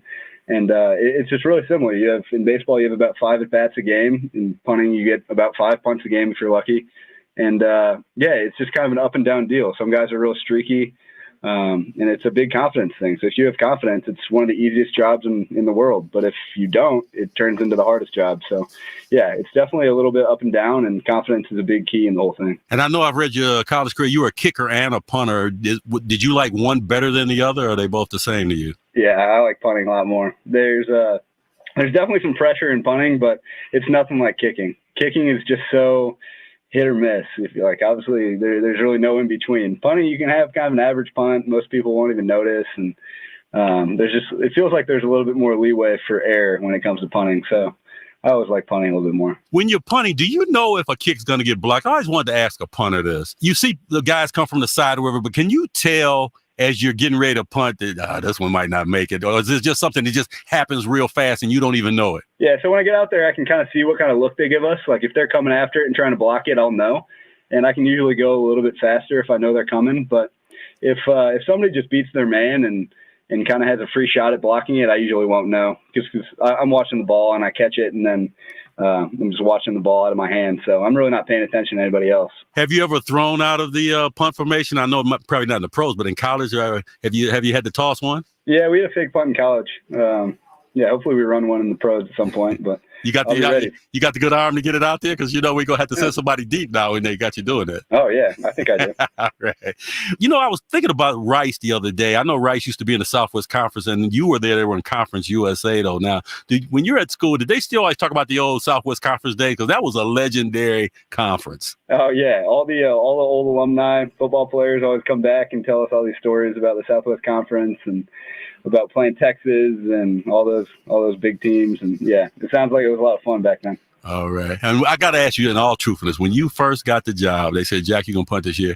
Did you even imagine you'd be a Pro Bowler at the end of the year? No, man. No, I was taking it one day at a time. I was making sure I didn't get cut after the first game. Exactly. Well, it's been a great season for you, Jack. Congratulations. And as I say, Jack Fox, for being a great punter and getting to the Pro Bowl in your first year. But before you leave the meeting room, we always have a question for our meeting room participants. Are you ready for this week's question? Yep, let's hear it. All right. Give me your favorite Christmas song. Oh, shoot. I'm going to go with Feliz Navidad. Once I hear it, it can't get out of my head. Hopefully I don't have to hear it anytime soon. You are from Texas. You are from Texas because I think if you ask anybody in Texas, that's their favorite one. Well, Jack, it's been a pleasure. Congratulations on your season. Good luck for the rest of the year, next year's and the years to come because I think you'll be around here a long time. Welcome to the meeting room, Jack Fox. Thanks a lot. Yeah, thanks for having me. RKB, appreciate it. Thank you very much, Jack Fox. What a season the first-year punter is enjoying. I guess so. Pro Bowl and everything. All right, Steve Courtney, Sean Baligian with you as the countdown continues. The Lions, they are shopping for a new general manager. We'll kibitz about that and then some coming up. This is the Detroit Lions Radio Network. Make sure you visit DetroitLions.com for the latest Lions news, analysis, access, and more. Lions insider Tim Twentyman, along with Lions columnist Mike O'Hara, break down every aspect of today's game and the Lions' next opponent. That's only at the official online home of your Lions, DetroitLions.com. Work can be anywhere these days, and nobody does anywhere like Detroit's WJR. Listen on your radio at 760 AM. Stream us at WJR.com or on your phone with the WJR app. Hear us on Alexa and Google Home smart speakers or with the TuneIn app on your radio smart speaker, your desktop, laptop, tablet, or phone. You can listen anywhere because WJR is everywhere. 760 WJR, where Detroit comes to talk. Everyone should have a chance to make a difference. Never let your light shine down. Connecting good people with great causes is what Project Shine is all about. 760 WJR. Hey, Lions fans, want to be at Ford Field for every home game this season? You still can. Show your Lions pride with a custom fan cutout. All proceeds benefiting Detroit Lions charities. For more information or to purchase, visit DetroitLions.com/cutouts. Go Lions! Project Shine makes it easy for good people to connect with great causes. Never let your light shine down. Visit Volunteer Match and brighten someone's day today. 760 WJR. Project Shine makes it easy for good people to connect with great causes, bringing fresh light to a dark and troubled world. Never let your light shine down. When you help someone else, you help yourself, and that makes the world a better place. Visit Volunteer Match and brighten someone's day today. Thanks for being part of Project Shine. 760 WJR. Project Shine makes it easy for good people to connect with great causes through Volunteer Match. Let your light shine down. Open your eyes and open your heart now. 760 WJR. Paul W. Smith Mornings. For regular celebrities, there are two terrible days. There's the first day when they go out, and everywhere they go, as they walk around, there are cameras shooting pictures of them. And the second worst day, it's even worse than the first day, is when they go out and there's no one there. And let's face it, that is the truth. Listen to Paul W. Smith. Then stick around for Frank Beckman, Rush Limbaugh, Guy Gordon, and Mitch Albom. 760 WJR, where Detroit comes to talk. Happy New Year from the Detroit Lions and 760 WJR, where Detroit comes to talk.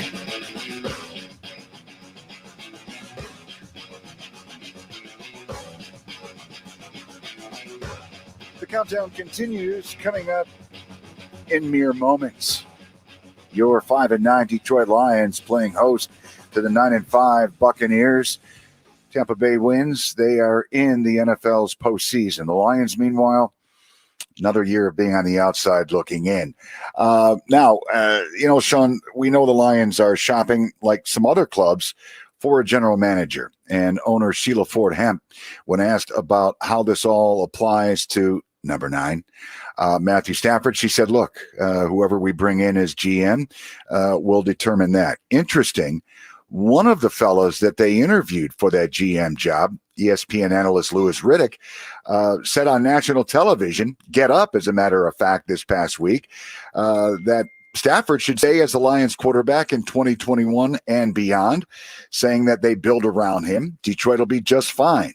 Does that answer your question? Well, we know how he stands. Yeah, it's an interesting scenario. And Steve, do your due diligence. Interview everybody. And there are some guys in the process that when you hear their name, maybe you go, ooh. And there are some guys in the process that maybe when you hear their name, you go, ooh. But that doesn't mean that you don't talk to them. You don't do your due diligence. Obviously, Louis Riddick is a name that is familiar with people. Look, Steve, I think he does a tremendous job on the air. I think he's one of the more insightful, engaging, and intelligent guys.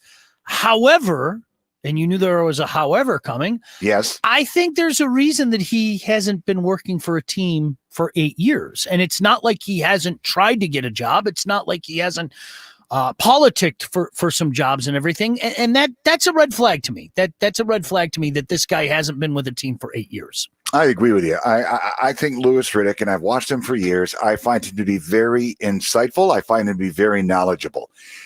Do you equate this in any way, shape, or form with a Matt Millen, somebody who had a great career as a player? And I'm not saying Louis Riddick did that, but a tremendous broadcaster who failed miserably in the GM role.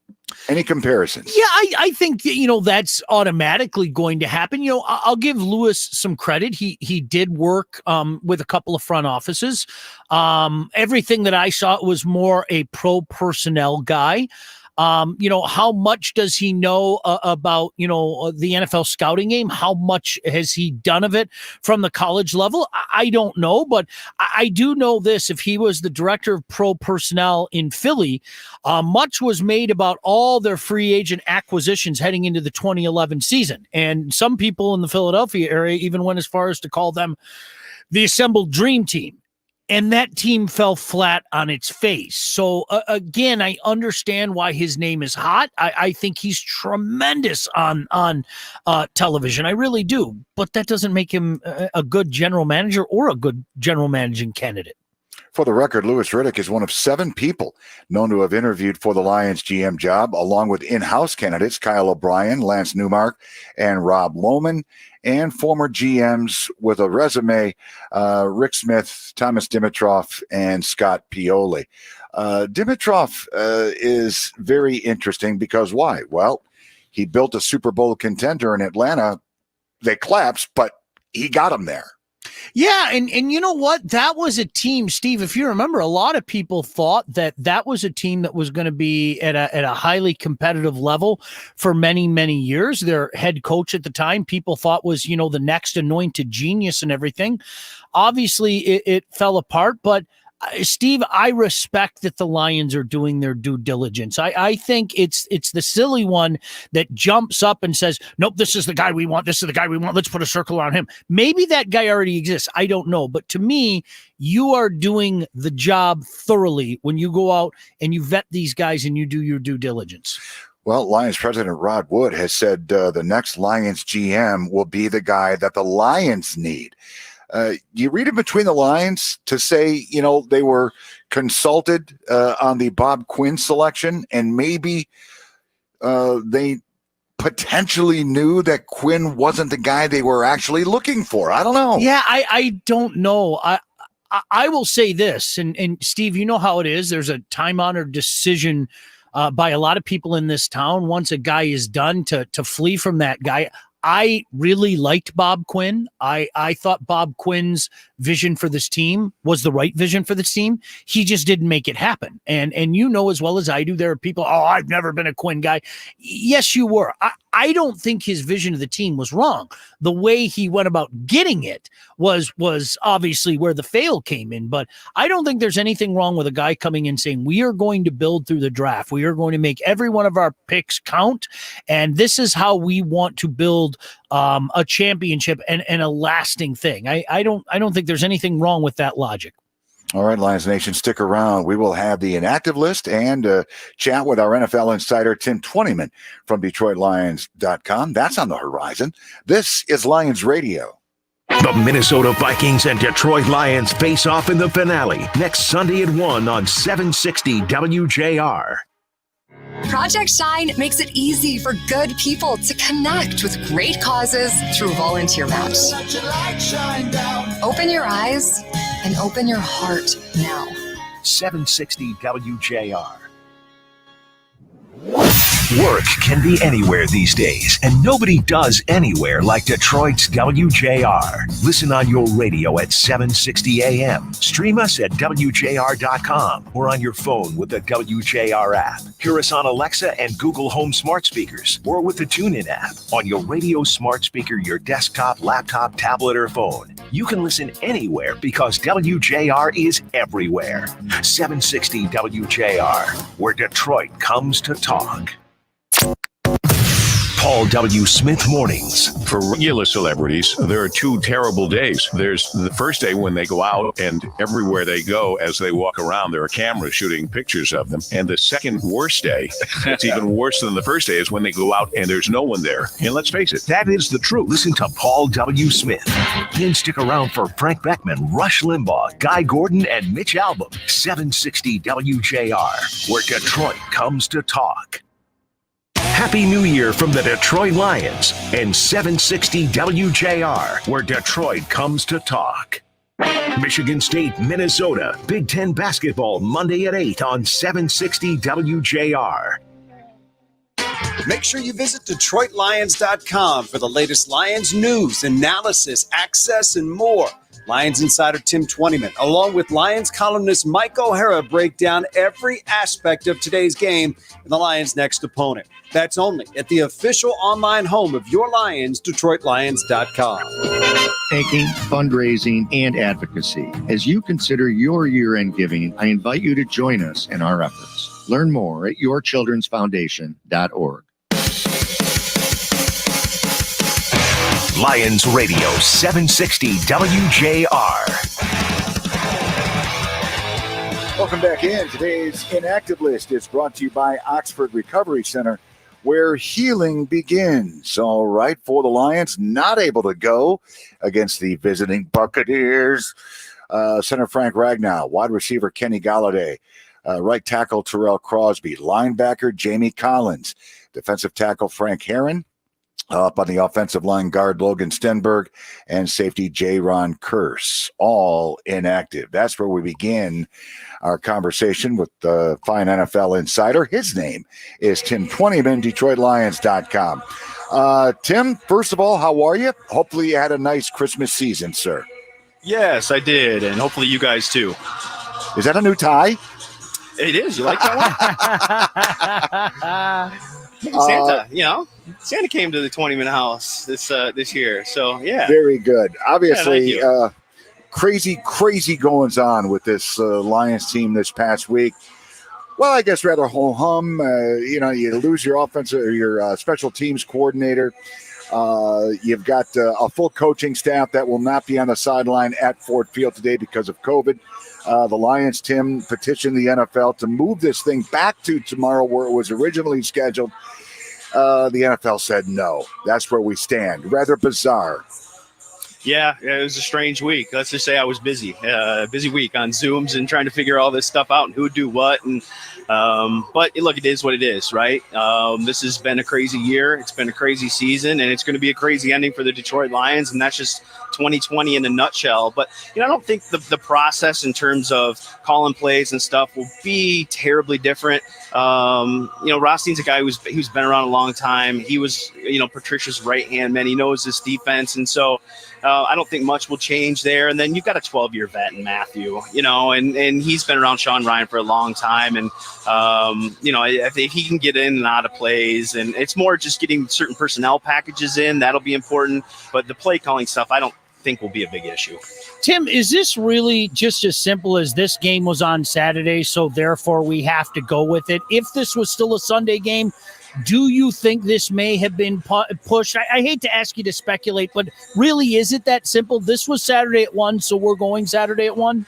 Well, I think it's Saturday at 1, but it's the NFL Network too. Sure. It was their game. And so I think there were probably some broadcast, situations there where the league just didn't want to have the NFL Network now go up against the other networks on the 1 o'clock on Sunday. It was something special today for the NFL Network, right? They got 2 games, and I think there's a stream game, today too. So I think they just wanted to keep those protocols. And look, they've done this before. We saw what they did with Denver, right? And their situation with not having any quarterbacks. But hey, you were still going to play, and that's just how it is. And so I think maybe that had a little bit to do with it, guys. That's speculation on my part. But again, I think it was scheduled this way. It's set up. Now you've got to deal with Tampa's travel and all that stuff surrounding Christmas. And so I think it was probably just a bigger headache than they wanted to deal with pushing it back. So we're going to play, and this is what we got today. Well, Tim, maybe it's just me, but I can't be more clear that if this was a meaningful game for just not Tampa, but for the Lions as well. If the Lions were fighting for a postseason spot, if they secured one and were looking to improve their position, and they petitioned the NFL to move the game to tomorrow, I think the NFL would have been maybe more obligated to do so. Do you think that they're basically looking at this saying, just play out the season, Lions, it doesn't matter?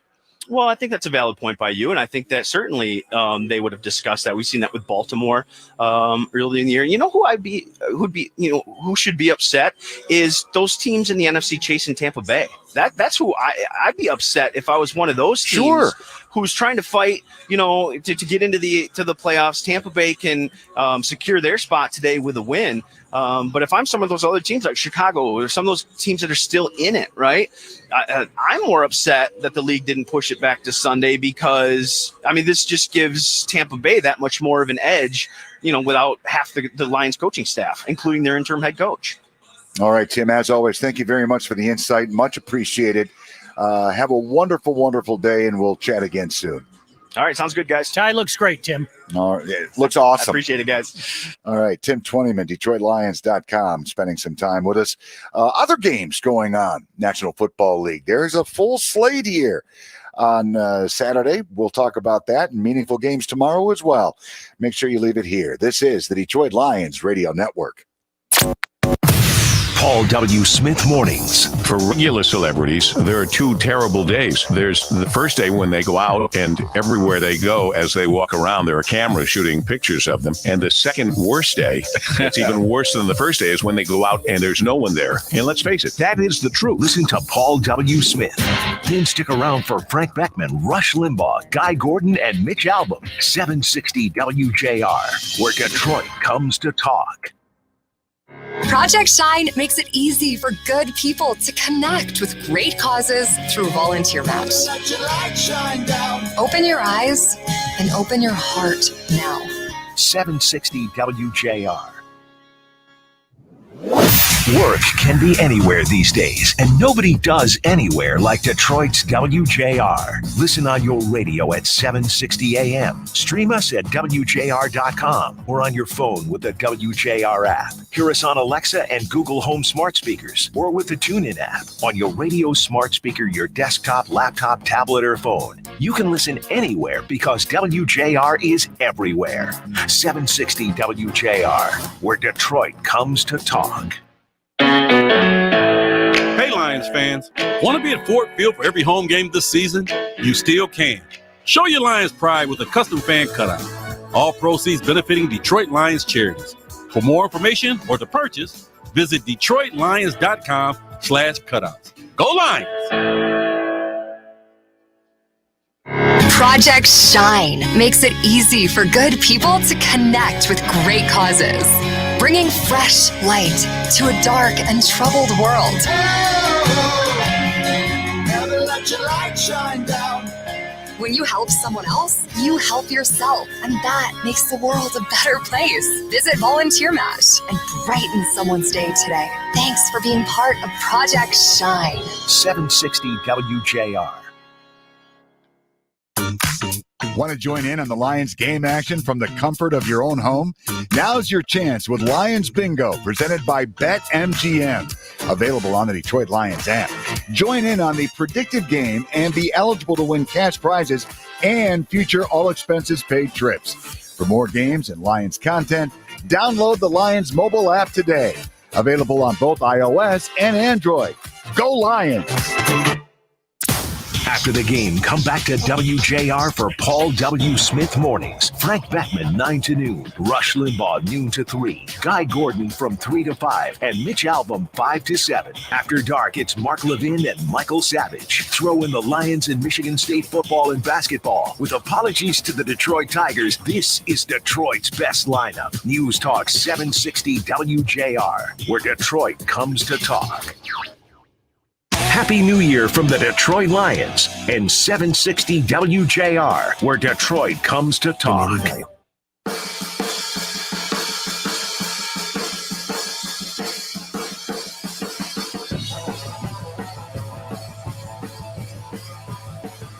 Well, for those of you who are still considering your pregame grub, let me submit this as People's Exhibit A. At Hungry Howie's, get any 2 items from the mix and match menu for just $5.99 each. That's Hungry Howie's. All right. NFL action actually getting underway. Christmas Day yesterday with the Saints flexing their muscles a little bit, knocking off the visiting Vikings 52-33 in that particular tilt. Alvin Kamara tying an NFL record. 6 rushing touchdowns on the day. That equals the mark of who? Ernie Nevers with the Chicago Cardinals back in 1929. The Saints, Sean, look like they're rounding into some nice postseason form here. Well, and Steve, you know what a fantasy geek I am. It's very difficult or very happy when one man can either destroy or win your championship. And that's what happened yesterday. People were screaming, Alvin, all over the country. I mean, really, when a guy goes off for 6 touchdowns, that can single-handedly lose or win a championship. It really was just a silly good performance and just an ugly, ugly year for the Vikings, Steve. No doubt about it. The Lions Buccaneers, not the only tilt going on this day after Christmas 2020. 4:30 kick. The 5-9 49ers on the road, or are they on the road? They're sharing a facility with the Cardinals there in AZ. Cardinals go in 8-6. Cardinals installed as a 5.5-point favorite. Now, this is on Prime Video. I don't know what's going on for that 4:30 tilt. Can somebody explain it to me? Yeah, it's good. What is it? Amazon Prime, right? It's Amazon Prime. They're rolling with it. Yeah. Well, there you go. And then 8:15 tonight, back on NFL Network, the Raiders. Oh, disappointing end of the season for them. They're 7-7. Postseason hopes just about squashed. They will play host to the 9-5 Dolphins. What a great story it's been for the Dolphins. It really is. And, you know, to be able to do this and have a young quarterback at the helm getting some much needed reps at this juncture of his now blossoming career, just a great story. And Steve, maybe, just maybe, a testament to you can get turned around more quickly than you expect. I think a couple teams playing today, the Cardinals, you know, sitting at 8-6, they kind of turned it around quicker than anybody expected. And certainly you could say the same thing for the Dolphins. The Steelers are looking for answers. The Steelers need answers. It wasn't all that long ago we were celebrating them as being the NFL's only undefeated at 11-0. Lo and behold, they have lost 3 straight. They have not looked good losing them either. They will be hosting the Colts at 1 o'clock tomorrow. And how about this? The Colts listed as a road favorite by 1.5. The Steelers better straighten it out here. Steve, I don't think it's enough. I mean, they aren't getting anything offensively right now. Ben Roethlisberger really looked his age, I think, the last couple of games. His arm has had some limitations. They haven't been able to run the ball. Now, last week, they got a little bit out of Snell. I think he finished with 84 yards, but they're a mess offensively. They really are. Maybe the game of the day going off at 4:25 tomorrow. The 9-5 Rams coming off the horrific, I can't stress that enough, horrific loss to the Jets. They will be on the road to face the surging Seattle Seahawks at 10-4. Yeah, you know what? Both of these teams should be able to do some things offensively against one another. That's kind of what the NFL likes. And certainly to have that on 4:25, that game of the week type of thing, that should be a good one for most of America tomorrow. And tomorrow night, the Packers obviously already capture the NFC North. They're going to be playing host to the 10-4 Titans. That's going to be a good one to view here. Yeah, I like that Titans team. We saw it last week. They are so much more than just Derrick Henry. Tannehill's putting together a fantastic year, but you know the Packers, Steve, I've said this forever. I'll continue to say it. As long as there is air in Aaron Rodgers' lungs, be afraid of the Packers. That guy is a special, special quarterback, but I'll be staying up late for that one. Well, as we discussed last week, though, if the Titans have a fault, it's a rather large one. Defensively, not very good at all. No, you can do some things. I think the Lions showed that last week. And going up against an offense like the Packers, there could be some points scored in that one as well. When they drew this one up for Monday night, I'm sure they thought they were onto something. They're not. The Bills will be in New England to face the Patriots. The Patriots not eligible for the postseason. It's just weird, and maybe 2020-ish as well. But there you go. The Bills, meanwhile, they've got something working there, do they not? Yeah, I really like this Bills team. Josh Allen is a guy that has been kicked around so many times. Steve, you and I have talked about it many times. I love the kid. I think he's got a bright future. I think his moxie and his ability to make plays with both his legs and his arm have served him well. I don't think you have a lot of people laughing at his ability any longer.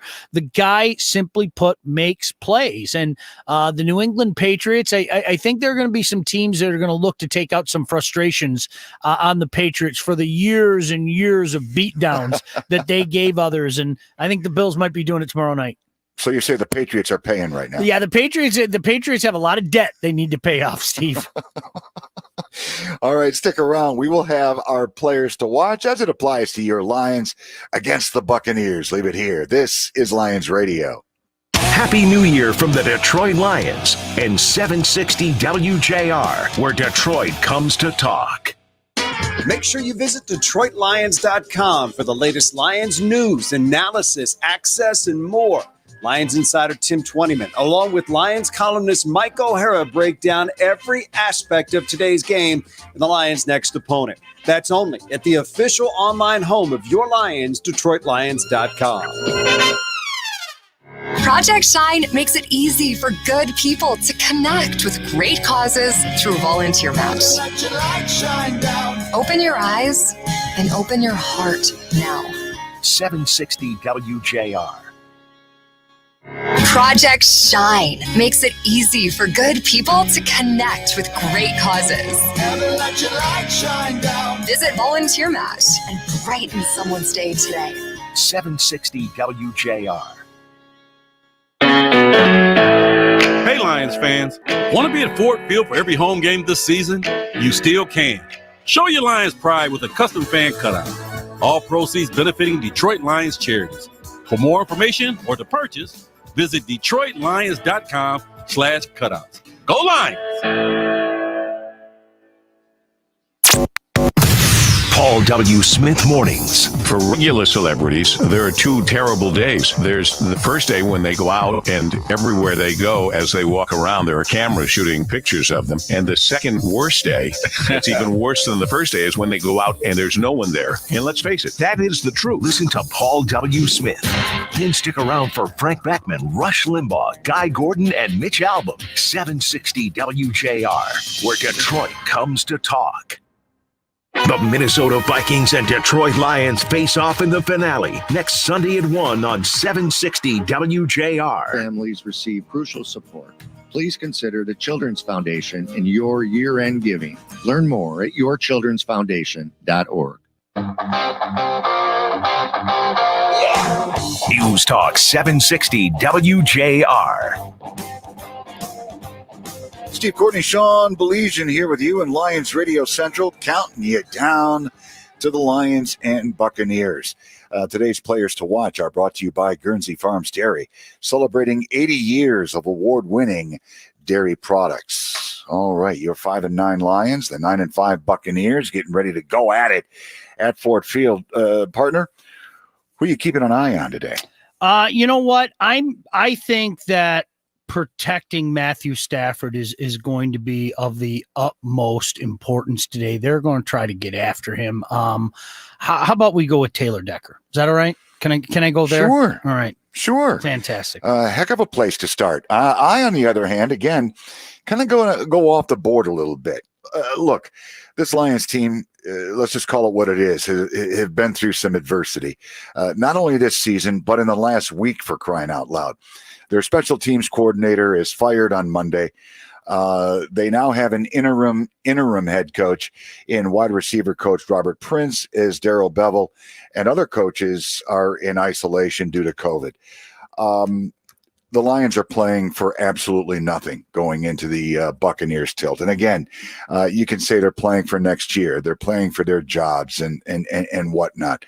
I am very curious to find out how this Lions team is going to respond after very dire circumstances. Probably the first time in NFL history, that a team is going to take a field without their, in this case, interim head coach, not to mention some key defensive coaches, as in coordinator Corey Unlin. This is something else. Now, as I stated earlier, Sean, this Lions team, not robots. They know what the score is.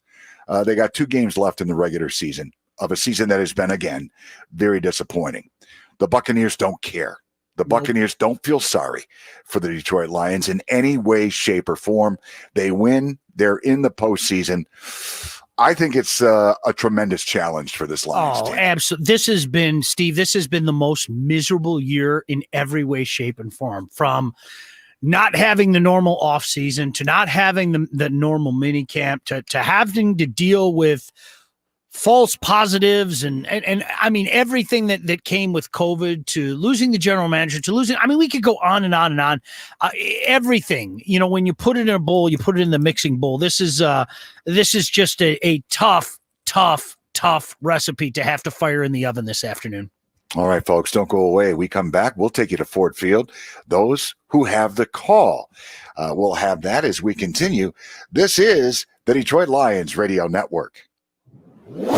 Work can be anywhere these days, and nobody does anywhere like Detroit's WJR. Listen on your radio at 760 AM. Stream us at WJR.com or on your phone with the WJR app. Hear us on Alexa and Google Home smart speakers or with the TuneIn app on your radio smart speaker, your desktop, laptop, tablet, or phone. You can listen anywhere because WJR is everywhere.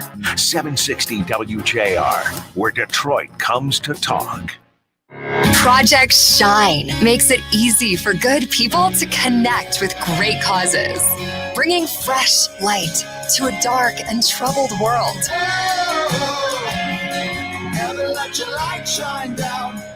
When you help someone else, you help yourself, and that makes the world a better place. Visit Volunteer Match and brighten someone's day today. Thanks for being part of Project Shine. 760 WJR.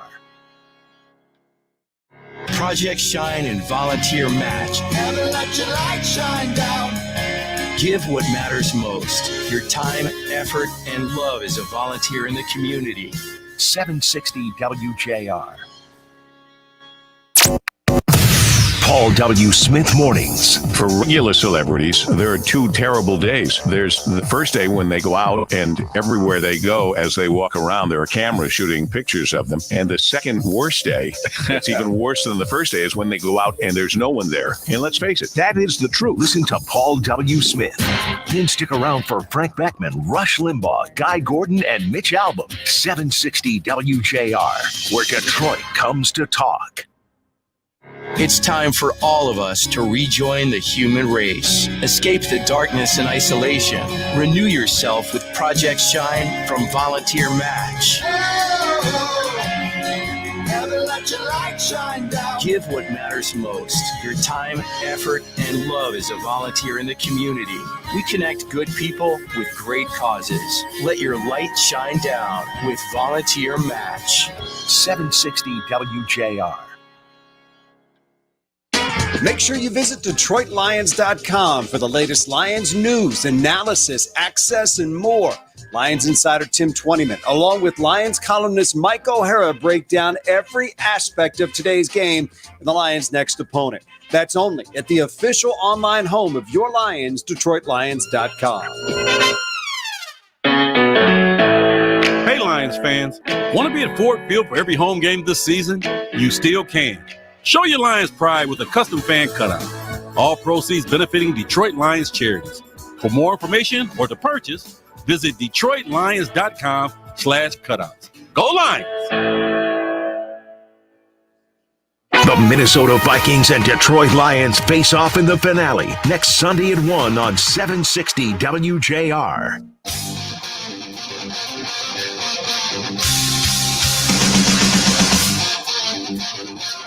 Well, as it turns out, Dan and Lomas' first look is brought to you by Blue Cross Blue Shield of Michigan. Confidence comes with every card. To Ford Field we go. The gentleman with the call, although it's going to be slightly different this time around. Once again, Mr. TV guy, Dan Miller, big time in us. He's got TV responsibilities, but it's always nice to have a conversation with the one, the only Lomas Brown. What up, Lo? You have a nice Christmas? Oh, it was fantastic, Steve. Had a great time. The big fella was merry. Ho, ho, ho. That's you every day there, Lo. Let me just point that out. True. Well, it's Christmas every day to the big fella. You know what I'm saying, Steve? Yes, I do, sir. Quick review here, and this is where we'll start our conversation, Lo. Lions fire General Manager Bob Quinn, head coach Matt Patricia. This past Monday, they fire special teams coordinator Braden Coombs. On this game day against the Buccaneers, interim head coach Darrell Bevel will not be able to go, including several key defensive coaches, including coordinator Corey Unlin. Robert Prince, the longtime wide receiver coach, will be the interim head coach. As we start to bring a close to this bizarre 2020 season, Lo, yes, it's been tragic for the Lions. It has been, Steve. I mean, all the moving parts, like you said, people getting fired, people getting replaced, the COVID situation that's going on throughout the whole league and throughout this country, and then now affecting the coaching staff here. I think the first coaching staff that has really been affected by COVID. And, again, for a player, it's a lot of adjustments that you have to make, a lot of things that are going on that you can't control. The only thing I always say, the only thing these guys can control is what they do out on this field today against this very, very good Tampa Bay team. Lo, I was going to follow up with that. I mean, this is one of those things where you really have to put your blinders on, right? You just know between 1 and 4 today, that's it. That's the only thing that you have to think about. That's it. You're right about that. And that's the only thing you can think about. You can't think about anything going forward. You just have to put your mind on these 3 hours of competition that you're going to have and going out there and trying to play the best you can. And, it would be nice for the Lions to try to play spoiler. Tampa Bay has a lot of things going for them. They can clinch the division today. So they got a lot riding on this game. So why not? Why not go out there and try to play spoiler? All right, Lo, as always, appreciate the insight, my friend. We'll see what happens when the clock strikes 0. Thank you so much. You're the best, Lo. Thanks. All right, that is Lomas Brown talking about this upcoming tilt with your Lions and the Buccaneers at Ford Field. And look, Lomas played the game at a very high level, obviously, in the National Football League. And, you read between the lines there, Sean, quickly. It is an uphill task for the Lions on this game day. There's no question. Yeah, it is. And Steve, they're also human beings, and they know that Tampa's going in one direction and they're going in the other direction. Doesn't make for easy game day experience. All right, folks. Just a reminder, we look forward to chatting about this tilt with you coming up afterwards, your Lions and the Buccaneers. But before we go, I think it's only fitting we do this. Let's pause 10 seconds for our network stations to identify themselves. This is the Detroit Lions Radio Network. WJR Detroit and WDVD HD2 Detroit.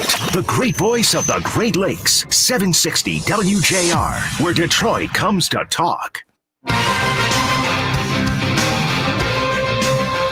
Now back to the broadcast booth. Here are the voices of the Lions, Dan Miller and Lomas Brown. Ford Field in downtown Detroit, week 16 in the National Football League. By normal standards, a short week in the NFL, but what a week it's been for the Lions. They fired a coordinator, and from there, things just kind of spiraled. They had their facility shut down because of COVID-19 outbreak. 2 positive tests were the cause of that.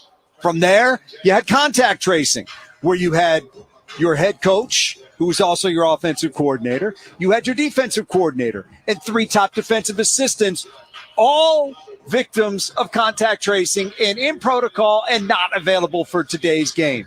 Lomas, you've been around a long time, man. You've seen things. Right. You ever seen anything like this? Never. And I don't think the league in 100+ years has ever seen anything like this. And Dan, it takes special people to go through a season like this, and it takes a special guy or special players to be able to go out on the field, focus in on what they need to do.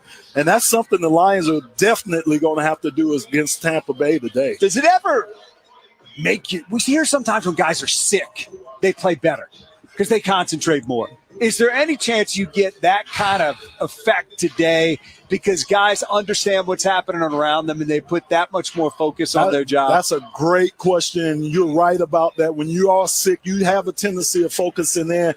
But it was just so many things they couldn't control, so many outside things outside of what happened on that football field. And I think when you're sick, you can concentrate on what happens on the football field, even if you don't practice. And I just think it's been so many moving parts with who's going to coach this guy, what position coach is going to be here and there, who's our head coach, what voice am I going to hear? So it's so many different things that's going on that I think it's going to make it difficult. About 46 guys having their Jordan flu game all at once. That might be what it would take today against these Bucs. All right, let's get to our Lions Radio Roundtable brought to you by Ford. Built Ford Proud. Joining us now from DetroitLions.com is Mike O'Hara, longtime beat writer for the Detroit Lions. Michael, you've seen games where they've been decimated by injuries.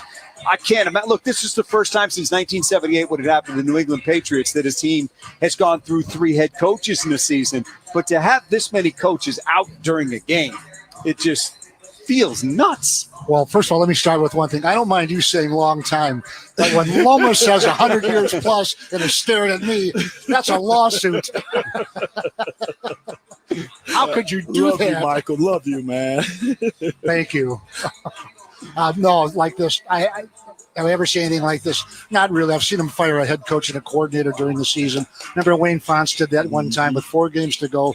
Lions was 1993, by the way. He fired the offensive coordinator, reshuffled the defense, changed quarterbacks. You guys won 3 out of 4, won the division, made the playoffs, and then they had that great game against the Green Bay Packers. Yes. So I not exactly like this. Yeah, and when you look at it, guys, here's where you are. You already were a hurting football team. And there's been talk about, well, why didn't the NFL just cancel the game? If they had pushed this back to tomorrow, the answer is yes. All these coaches could have taken part in the game. But the NFL's position is they have only postponed games this year when there has been a health risk to players, either the possibility of spread within a team or the possibility of spread from team to team out on the field. So their position was they weren't going to move this game. Let's not also forget, this is Saturday. There's only one game happening at 1 o'clock today. And it's really the game of the day only because it's Tom Brady. It's the player of the day, and that to me is everything. Look, what's fair in the National Football League? I don't know. I've seen veteran quarterbacks bench to play a rookie just to take a look at him. Guys get cut because they won't take a salary cut. What is fair? If it's unfair to anybody, to me, it's the teams trying to catch the Tampa Bay Bucks in the playoffs. Maybe Arizona, maybe the LA Rams. Mm-hmm. Is it unfair to the Detroit Lions? Maybe they did a little bit of it to themselves. I don't know that. But fair or unfair, this is the National Football League. Just one last thing, guys. I go back to March when Commissioner Goodell said, we're going to have the draft as planned. Get ready. Don't complain. I want everybody going to the media. And they followed through on that for 9 months. I guess the devil's advocate side of that is what you hear in baseball sometimes when a manager will say, look, I'm putting my guys out there because the other team's in contention. Even if we're not, we're protecting the field. In golf, it's the same thing. You keep your other guy accountable to protect the field. And I guess there would be some teams that might look at this and say, you know what, the Lions maybe don't have as good a chance to win. Look, they were a long shot to begin with, but don't have as good a shot to win. Let's just go right there. How much does it affect this team to not have Bevel, not have Unlin, and not have 3 of your top defensive assistants? I think it really will affect them. Again, think about it, Dan. The offensive coordinator, they stripped out the first 15, 20 plays of the game. So, again, you talk about it during practice. You go over it during practice. Now they hear a different voice, a different philosophy in Coach Prince. You just don't know what you're going to get. And I think for me and these players, it's just the uncertainty. I agree with that. I'm going to match my vast second guessing with the fact that you actually played the game for 17 years. But I think this, if you had to choose between one or the other, I'd rather have your coordinator and your head coach missing on game day than missing all of the practice and setting up for game day. I think that's the most important work. And now you kind of look at the script like Evan Rothstein and all that. Everybody says is dialed into all this. He's going to look and say 3rd and 9, stop the run, stop, whatever it is. And so I think it's much less damaging having these guys missing the game than missing all the practice weeks. So the question is, when Evan Rothstein says, guys, we need a pass rush, will he fare better than anybody else has this year? Because that's been a problem regardless of who the coach Dan, is. that's a great point, because when does a coach character, when does his philosophy start leaking into the game plan? You never know. Coach Prince might want to open it up. You just don't know when that's going to come. Well, I don't think, though, that Coach Prince would go away from Darrell Bevel's plans and all that. In other words, he would stick to the basic concepts that he wants. But there's got to be some freedom in there to say, look, I like this. I've been watching this game. We can beat this cornerback. Now, look, regardless of who's here and who isn't, this is a tough game for the Lions. There's no question. They've got pass rushers galore. The Lions don't. But you know who might enjoy a little more freedom? Matthew Number 9. Yes, sir. Exactly. Number 9. I want to see the no-look pass. That's what I want to see. Well, he watched last week's game, and you saw Sean Murphy Bunting get beat left and right. Yes, he had sir. a tough day last week. They're Stafford, still young. Yeah. That's still a young secondary, so you're right about good that. up front, though. Yes. Oh, my goodness, Yeah. are they good up front. And they bring pressure, So I want to see how they handle that. We got some missing guys up front. I just want to see how they handle that. Well, they've got 43 sacks for the season. Yeah. That's 24 more than the Detroit Lions. The guy I want to see is Ndamukong Suh. I've been fascinated with him since the day he walked into this building. And I just have a feeling, I don't think I'm wrong either, that he wants to create some havoc here in the middle and target number 9. Do you think he knows where number 9 his ribs are? Yes. Listen, he knew where a lot of other body parts were in his career. The question is, will he hit it with the shoulder pads or will he hit it with the bottom of his shoe? Once or twice. Right. And you know what? That's always what you worry about with Sue. We've clinched the playoffs. I'm going to stomp him just for good measure. But a great player. We got a lot coming up as we get you ready for the Lions and the Bucks here.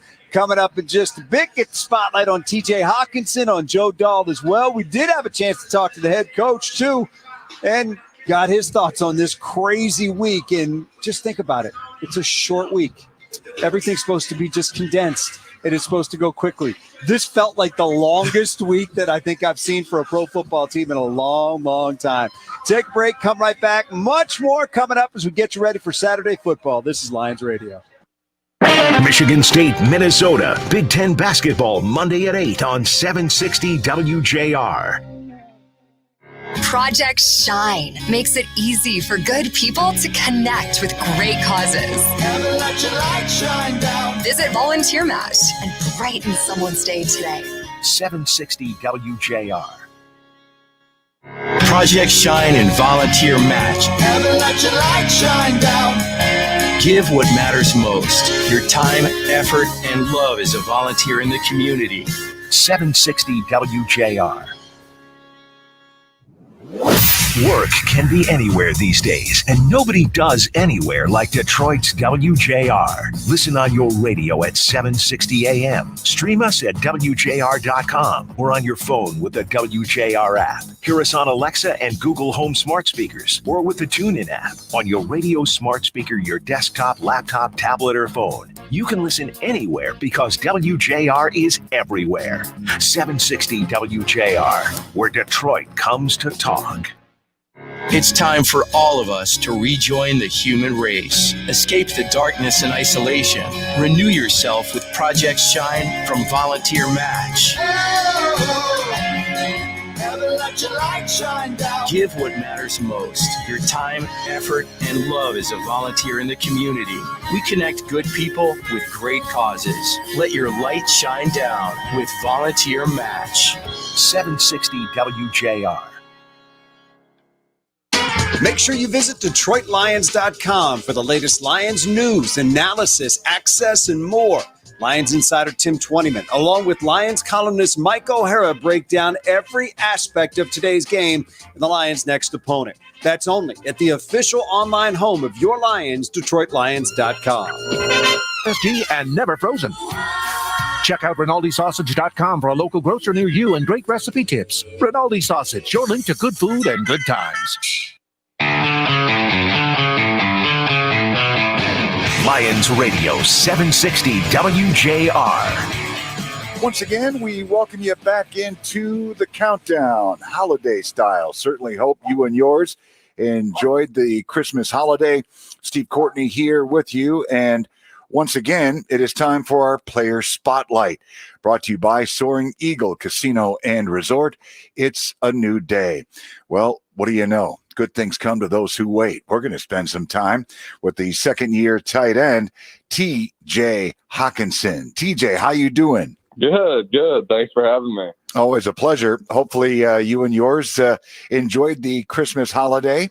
I guess you could say, Tej, that your gift came a little bit early. Congratulations. Again, just your second year. And you, my friend, are a Pro Bowler. Job well done. I appreciate that. I appreciate that a lot.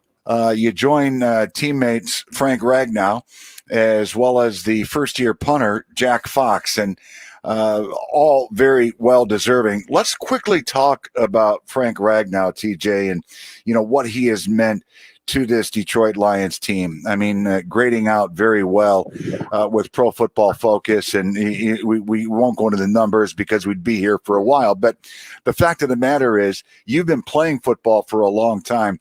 Have you ever come across a teammate that went through a fractured throat? I've not. I can't say that I've heard of that one before, but Frank himself, he's such a great teammate. He means a lot to us as a team. Just part of that offensive lineman being a center in our offense is obviously really critical. Just being able to talk out the plays, being able to call different fronts and just communicate that throughout the entire line. So he's been such a crucial part to our team and to the to some of the success that we've had and as an offense. And he's just such a great teammate, such a great player, and obviously there's no one that deserves that more than he does. So I think we're all excited for him over here at the facility. Well, I think the only disappointing news about what we're talking about right now, TJ, is Taylor Decker, the fine left tackle, did not get the nod. And me personally, I don't get it because we know Taylor's having a great year. But the good news moving forward is he will be in line for many before his career's over. Oh, for sure. Taylor's another guy. Just super. Super great, good teammate. Always there for you.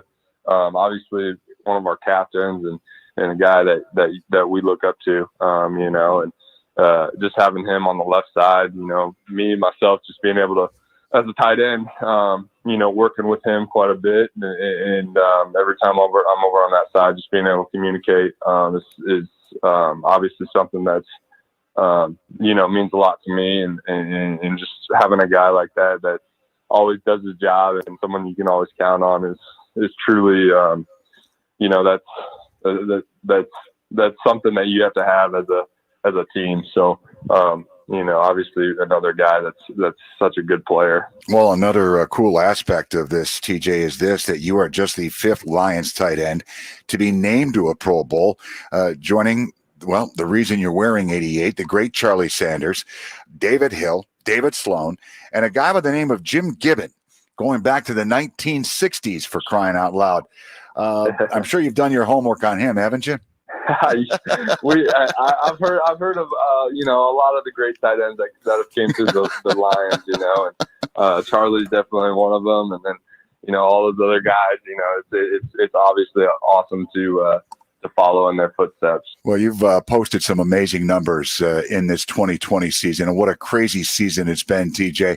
60 receptions, 675 yards to go along with 6 touchdown receptions. As we're having this conversation, TJ, what would you say is the biggest change where you are maybe mentally from where you were a year ago as a rookie to where you're now as a second year and a Pro Bowler? I think, in a lot of ways, especially mentally, just going through my injury last year and, really not being able to do a whole lot of physical stuff at the beginning of the off season, and just going through that was a really tough time for me as a player. And then just, having to work on that mental side of the game and really try to learn from other great tight ends that are in this league. And, just being able to, once the injury was over and once rehab was over, being able to go on the field and apply what I learned. I think the mental aspect from last year to this year obviously grew. And, I'm I'm continually trying to get better and try to become a better player. So, that's always the goal.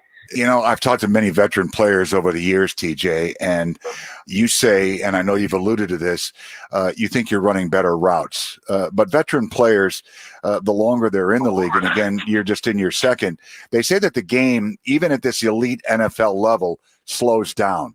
Have you seen that to be true? 100%. I think last year there's a lot of different things that you don't see as a rookie, and just, vets. I talked about this last year, just having to go against a guy that's seen the game for 10 years. And then you being, the first, a tight end that, obviously you're thrown out into it and just trying to learn as much as you can. I think those reps, really meant a lot to me, and, just continually trying to learn from that. And, there's different things in an NFL defense that happen. For every action, there's an equal and opposite reaction, is what they say, so, the defense will change in different things when something else is happening. So I think just being able to see, little tidbits throughout the defense, just pre-snap and then post-snap, being able to see some things as well, that, you really don't see, or it just takes time and reps to be able to see. So I think it's been part of it for sure. As a former Iowa Hawkeye, you played under the great Kirk Ferentz, who I think has been in Iowa City for 75 years. At least it seems that way. The direction he's taken that program, TJ, has been something. That being said, obviously you go through a coaching change during this 2020 season. How did it affect you, if at all? Obviously, it's a business. You know that. But give us your thoughts on that and how you move forward. I think, I've alluded to this before, just being able to, like, in the NFL, a lot of things can change at any moment and at any time, and I think the biggest thing that I've learned over the last couple of years is just, you always have to be able to do your job, and you always have to be able to adjust. And I think that's something that our team has done, a good job of, is just being able to adjust to this new coaching staff. I mean, same coaching staff, but new head coach, and, be able to go out there and have some fun and just be able to, do our best to win, to put ourselves in a position to win games. And, I think Coach Bev has done a great job, to push in that situation. And, I think we're all looking forward to these next two games. So, well, as long as you, sir, keep socially distancing from the defensive backs and linebackers in the NFL, we're all going to be just fine. Last question, TJ. How did Bev go about telling yourself, Frank, and Jack that you were Pro Bowlers? Yeah, I mean, he gave me a shout, yesterday before everything, came out, and just said, hey, congrats. And he obviously knows, he was here last year with the injury and everything. And, so, he knows how hard this came, and a lot of rehab, a lot of work went into, just being able to play this season and come back. And so, I think it was a truly special moment just to be able to hear from him, a guy that I've been here with, throughout my entire NFL career, and, a guy that has put me in a position to be successful. So, it truly meant a lot to hear from Coach, and, Well, a pleasure spending some time with you, TJ, as always. Thank you so much. Let's have a great 2021, shall we, for God's sakes? Yeah, for sure. I appreciate you. All right. Thank you very much. Lions tight end TJ Hawkinson helping us count you down. Lions coming up with Tom Brady and those Buccaneers. Make sure you leave it here. More coming your way. This is the Detroit Lions Radio Network. Project Shine makes it easy for good people to connect with great causes. Visit Volunteer Match and brighten someone's day today. 760 WJR. Paul W. Smith Mornings. For regular celebrities, there are two terrible days. There's the first day when they go out, and everywhere they go, as they walk around, there are cameras shooting pictures of them. And the second worst day, that's even worse than the first day, is when they go out and there's no one there. And let's face it, That is the truth. Listen to Paul W. Smith. Then stick around for Frank Beckman, Rush Limbaugh, Guy Gordon, and Mitch Albom. 760 WJR, where Detroit comes to talk. Want to join in on the Lions game action from the comfort of your own home? Now's your chance with Lions Bingo, presented by BetMGM. Available on the Detroit Lions app. Join in on the predictive game and be eligible to win cash prizes and future all-expenses-paid trips. For more games and Lions content, download the Lions mobile app today. Available on both iOS and Android. Go Lions! Project Shine makes it easy for good people to connect with great causes through Volunteer Match. Open your eyes and open your heart now. 760 WJR. The Minnesota Vikings and Detroit Lions face off in the finale next Sunday at 1 on 760 WJR. It's time for all of us to rejoin the human race. Escape the darkness and isolation. Renew yourself with Project Shine from Volunteer Match. Give what matters most. Your time, effort, and love as a volunteer in the community. We connect good people with great causes. Let your light shine down with Volunteer Match. 760 WJR. Michigan State, Minnesota. Big Ten basketball Monday at 8 on 760 WJR. Make sure you visit DetroitLions.com for the latest Lions news, analysis, access, and more. Lions insider Tim Twentyman, along with Lions columnist Mike O'Hara, break down every aspect of today's game and the Lions' next opponent. That's only at the official online home of your Lions, DetroitLions.com. Happy New Year from the Detroit Lions and 760 WJR, where Detroit comes to talk. Project Shine and Volunteer Match. Give what matters most. Your time, effort, and love as a volunteer in the community. 760 WJR. Everyone should have a chance to make a difference. Connecting good people with great causes is what Project Shine is all about. 760 WJR. YourChildren'sFoundation.org. Welcome back. This is Lomas Brown here with Joe Dahl, fifth year from Washington State. Joe, first of all, how are you doing today? I'm doing really well. You guys have a tall task coming up. Everyone talks about Tampa Bay's offense, but the defense has some talented players. What have you seen on film from them? Yeah, I think the main thing is, like you said, just the amount of talent that they have on that side of the ball, especially in their front seven. You know, they got a bunch of guys across the D line. We all know Sue, you know, since he used to play here, and then their linebackers can really run. They're really athletic, and they're a really stout run defense this year. And we all know that they have good pass rushers out there as well with JPP and Shaq Barrett too. Joe, I think probably one of the most amazing things to me is how the offensive line, you know, it's been one of the strengths of the team, but how you guys have developed your chemistry so fast. How did that come about, you guys developing that chemistry? Yeah, I think it goes back to training camp. A lot of these guys were here last year, but, you know, Jonah's been a new addition, and a few other guys that have really stepped up this year.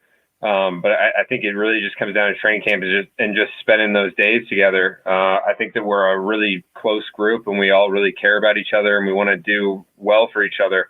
And that provides us the ability to play hard on Sundays and, you know, believe in the coaching that Hank Fraley's given us. Yeah, speaking of Hank, man, you know, this being his first year as a position coach, how has it been with Hank in the position room? Yeah, it's been awesome. I know we all trust what he's been teaching us.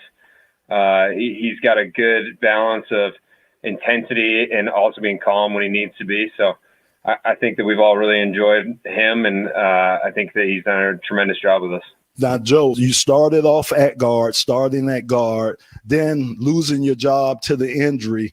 How did you handle that? How did you handle losing your job to the injury, but being able to bounce back and play the way you've been playing over the last couple of weeks? Yeah, I think it was pretty tough initially. It sucks when you get injured, and it's not the same when you come back. But I think the bottom line was I wasn't playing as well as I should have been early on in the season. But I think last week I did a decent job filling in at center. Obviously, it's tough shoes to fill when Frank's out. He's a great player, but I've just been focusing on improving every week, and I think I have. So how has the communication been with Frank? We all know about the fractured throat. How has it been communicating with Frank? Yeah, it's been tough. I think that everybody's just now realizing how much we used to talk to Frank, because now we can't really get a response out of him, or you at least got to phrase things in a yes or no. That way you can get a head nod. So it's been pretty tough, but we're getting through it. Joe, with the running game too, the addition of Adrian Peterson and DeAndre Swift, just tell me what they meant to the success of the offensive line, especially in the run game. Yeah, I think that all of our running backs, carry on it included as well. I think that they all do something a little different, and I think that really helps us. Adrian's a Hall of Famer, obviously great running back. He's been doing this forever, but he's still got the juice. And then Swift is going to be a great player. He's shifty and surprisingly powerful at the same time. And then, Carry On's done an incredible job, especially in pass pro as well. So I think they all really complement each other, and they've helped us tremendously in the run game. And Joe, how has it been under Coach Bevel? What has Coach Bevel brought to the team since he's taken over as the head coach? Yeah, Bev's been awesome. And we've had a lot of experience with him in the last couple of years just on the offensive side of the ball. But I think the main thing is he just preaches passion and energy, and I think that everybody's really buying into that. And we've really been playing hard these last couple of games, and I think that he's done a pretty good job. So, I'm going to talk to you a little bit. Now it's holidays, Joe, and we talked a little bit about, do you have any big holiday plans? I know you guys play on Saturday. Do you have any holiday plans? No holiday plans for me. It's tough this year just with all the COVID and the pandemic going on. So I'm just going to be hanging out with my wife at home and my two dogs, and that's about it, and laying low when we get a little off time for meetings. I got to ask you, what's been the best Christmas present that you've gotten in the past? Oh, God. I think the best one that I ever got was when I was a little kid. I got a really nice brand new bike. There's nothing quite like getting a pretty sweet ride when you're a little kid, and that's something that I'll always remember. Is I think I was like 8 years old when I got that bike. So Joe, anything from going through this season, anything that you need to work on during the all season? Yeah, I think that there's obviously always things to work on, but for me, a huge part is just going to be staying healthy, and that's going to be a lot of rehab, a lot of diet, a lot of strength training, just making sure that I do the right things. That way I can always be available for the team. Hey, Joe, I really appreciate your time. Good luck the rest of the season, Joe. All right, and have a Merry, Merry Christmas. Awesome. Thank you. You too. This is Lions Radio. Work can be anywhere these days, and nobody does anywhere like Detroit's WJR. Listen on your radio at 760 AM. Stream us at WJR.com or on your phone with the WJR app. Hear us on Alexa and Google Home smart speakers or with the TuneIn app on your radio smart speaker, your desktop, laptop, tablet, or phone. You can listen anywhere because WJR is everywhere. 760 WJR, where Detroit comes to talk. Michigan State, Minnesota. Big Ten basketball Monday at 8 on 760 WJR. Everyone should have a chance to make a difference. Let your light shine down. Connecting good people with great causes is what Project Shine is all about. 760 WJR. Hey, Lions fans. Want to be at Ford Field for every home game this season? You still can. Show your Lions pride with a custom fan cutout. All proceeds benefiting Detroit Lions charities. For more information or to purchase, visit DetroitLions.com/cutouts. Go Lions! Project Shine and Volunteer Match. Never let your light shine down. Give what matters most. Your time, effort, and love as a volunteer in the community. 760 WJR. It's time for all of us to rejoin the human race. Escape the darkness and isolation. Renew yourself with Project Shine from Volunteer Match. Never let your light shine down. Give what matters most. Your time, effort, and love as a volunteer in the community. We connect good people with great causes. Let your light shine down with Volunteer Match. 760 WJR. So when you're planning your next Lions tailgate party, ask the critical question. Is it Wiggly's? For more info, go to Wigglys.com. That's Wigglys.com. News Talk 760 WJR. All right, welcome back, everybody. Joined now by Lions interim head coach Darrell Bevell. This brought to you by DTE Energy. Coach, we know now that you will not be on the sidelines. You will not be in the stadium today because of contact tracing and COVID restrictions. We'll get to some of the specifics in a second. Let me just ask you this. You've been in this game for a long time. Have you ever been through a week like this, even close in your career? No, Dan, I have not. I mean, I just keep telling some of the close people, I'm like, you can't make this up. I mean, it just keeps happening. And, we're fighting through it. We're doing the best we can. And, unfortunately, I won't be able to be out there today. So just so everybody knows, as this thing goes through, you are not even allowed to sit in a hotel room and communicate with your staff somehow. You are completely out today. Yeah, completely out. There's no electronic or, any kind of communication that you're able to have on game day. Robert Prince takes over. He'll handle the head coaching duties. Let's just start there. This is a really highly respected coach. You're leaving them in good hands here. Yeah, absolutely. I mean, I love Robert. I've been able to coach with him since the day one I've been here. A lot of respect for him and his knowledge. He's coached in many different places. Always, his main focus has been wide receivers, and he gets the best out of those guys. He's got really great knowledge. Obviously, I let some of these guys really help with the game plan. So I kind of make him a lead coach, so I have a lot of respect for his knowledge of what he does. And then he's really good in situations as well, so he manages our 2-minute situations and, kind of keeps us, going in the right direction there. So I think they're in good hands with that. Sean Ryan will take over your play calling duties on offense. He has a terrific relationship with Matthew Stafford. I would imagine that relationship that they have will help things today as they work through this game.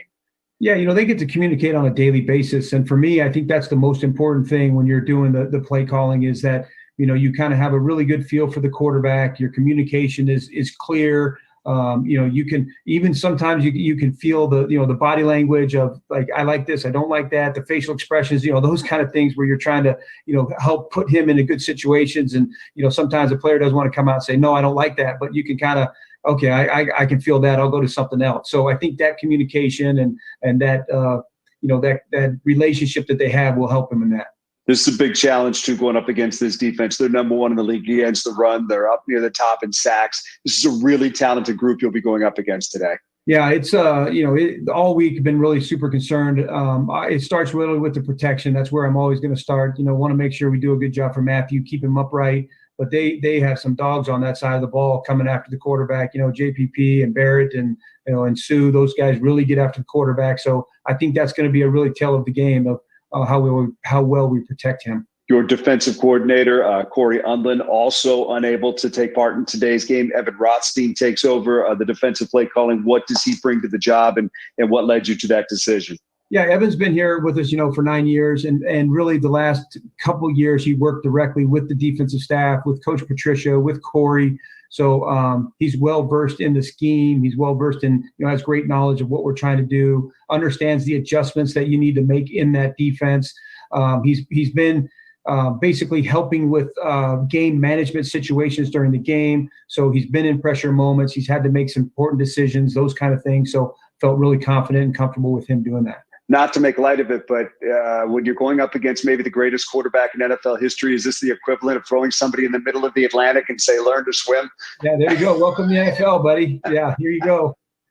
just some thoughts on what they present, because their offense has some very talented players as well. Evans is terrific on the outside. Antonio Brown looks like he's starting to find some traction. Godwin, they got a bunch of guys who can really play over there. Yeah, they have all those guys, right? I mean, they have obviously it starts with Tom Brady, all the receivers you just talked about. I mean, the runners. I mean, they're really stacked across the board, and it's the names that you know. It's not names that you don't know. All those names that you know that you just mentioned, and so it's going to be a big task. Special teams obviously will have new leadership as well this week. Look, the bottom line on everything is much of what will happen in today's game is based on the foundations that you've been laying with this football team for a long time, for months now, since you've all gotten back together. Yeah, so Marquise is going to step into that role, and he's going to do a great job. He's already, he's been working with the special teams day to day. He's been, he was the assistant coach there, so he understands the schemes. He understands what we're doing. He understands the base rules, base technique. So it should be a seamless transition for us there. Kind of excited for him. Anytime you get a guy to be able to move up like that, it's a big step. But guys that really sometimes work behind the scenes tirelessly, and it's a good opportunity for him. Hey, final thing, Bev. Look, this is crazy. I mean, it really is. Just everything that has gone on. Look, you go into the game, you're an underdog. You got a skeleton coaching staff.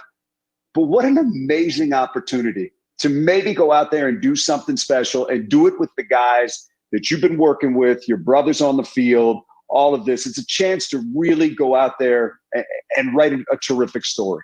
Yeah, I mean, it's an opportunity. Just like you said, it's exciting. I mean, all these guys in these other roles, getting elevated. It's no different than your quarterback goes down, your tackle goes down. Who's the next guy that's going to step up? And we always expect those guys to step up. So in this situation, the coaching staff's going to have to do that. And I'm just excited for everyone. I want them to do nothing different, right? I want them to play fast. I want them to play free. I want them to enjoy what they're doing. And then we'll see what happens at the end. Hey, Coach, don't forget, most people turn on the TV, turn down the sound, and they listen to Lomas and I on the radio. So you're welcome to do that today. All right, there you go. Sounds good. Coach, we appreciate it. Thank you very much. Thank you for the time. We are counting you down to Kickoff. Lions and Bucks coming up. This is the Detroit Lions Radio Network. Project Shine makes it easy for good people to connect with great causes through Volunteer Match. Open your eyes and open your heart now. 760 WJR.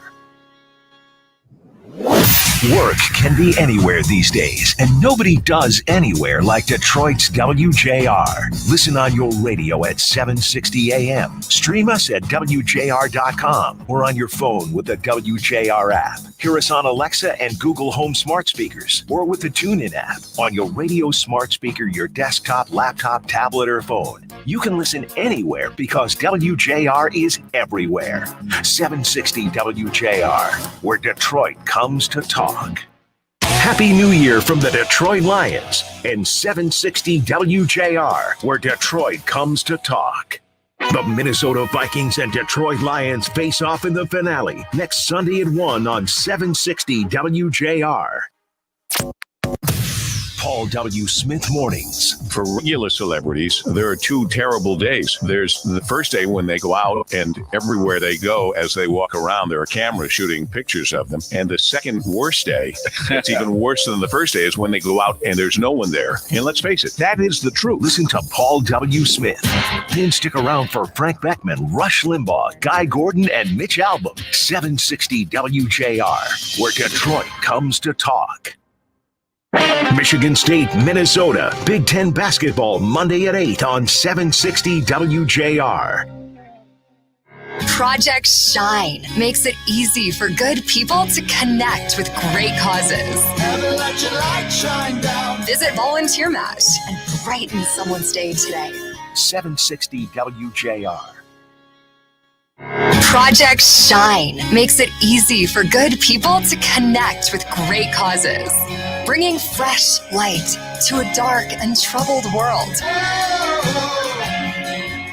Let your light shine down.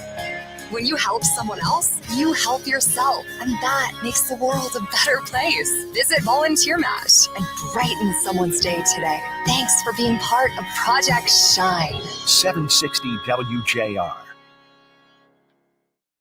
Make sure you visit DetroitLions.com for the latest Lions news, analysis, access, and more. Lions insider Tim Twentyman, along with Lions columnist Mike O'Hara, break down every aspect of today's game and the Lions' next opponent. That's only at the official online home of your Lions, DetroitLions.com. Hey, Lions fans, want to be at Ford Field for every home game this season? You still can. Show your Lions pride with a custom fan cutout. All proceeds benefiting Detroit Lions charities. For more information or to purchase, visit DetroitLions.com/cutouts. Go Lions!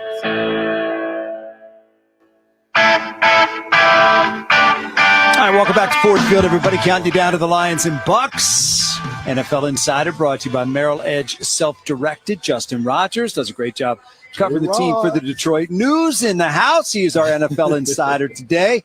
You know, J. Rod, it would have been a busy week if you had just had a coordinator fired on Monday and tried to unravel that thing. But, man, it was just getting started at that point. Yeah, Christmas be damned, right? Like, you just had so much going on this week, and you kind of expect the season to kind of coast into the finish line when you're limited to the postseason and you start focusing on the GM and head coach searches. But no, just wipe out the entire coaching staff and put a bunch of interims in there, and let's have like a Vegas roulette wheel style game. Before I hit you with my next question, Lomas, let me hit you with one. Mm-hmm. You played for 36 years.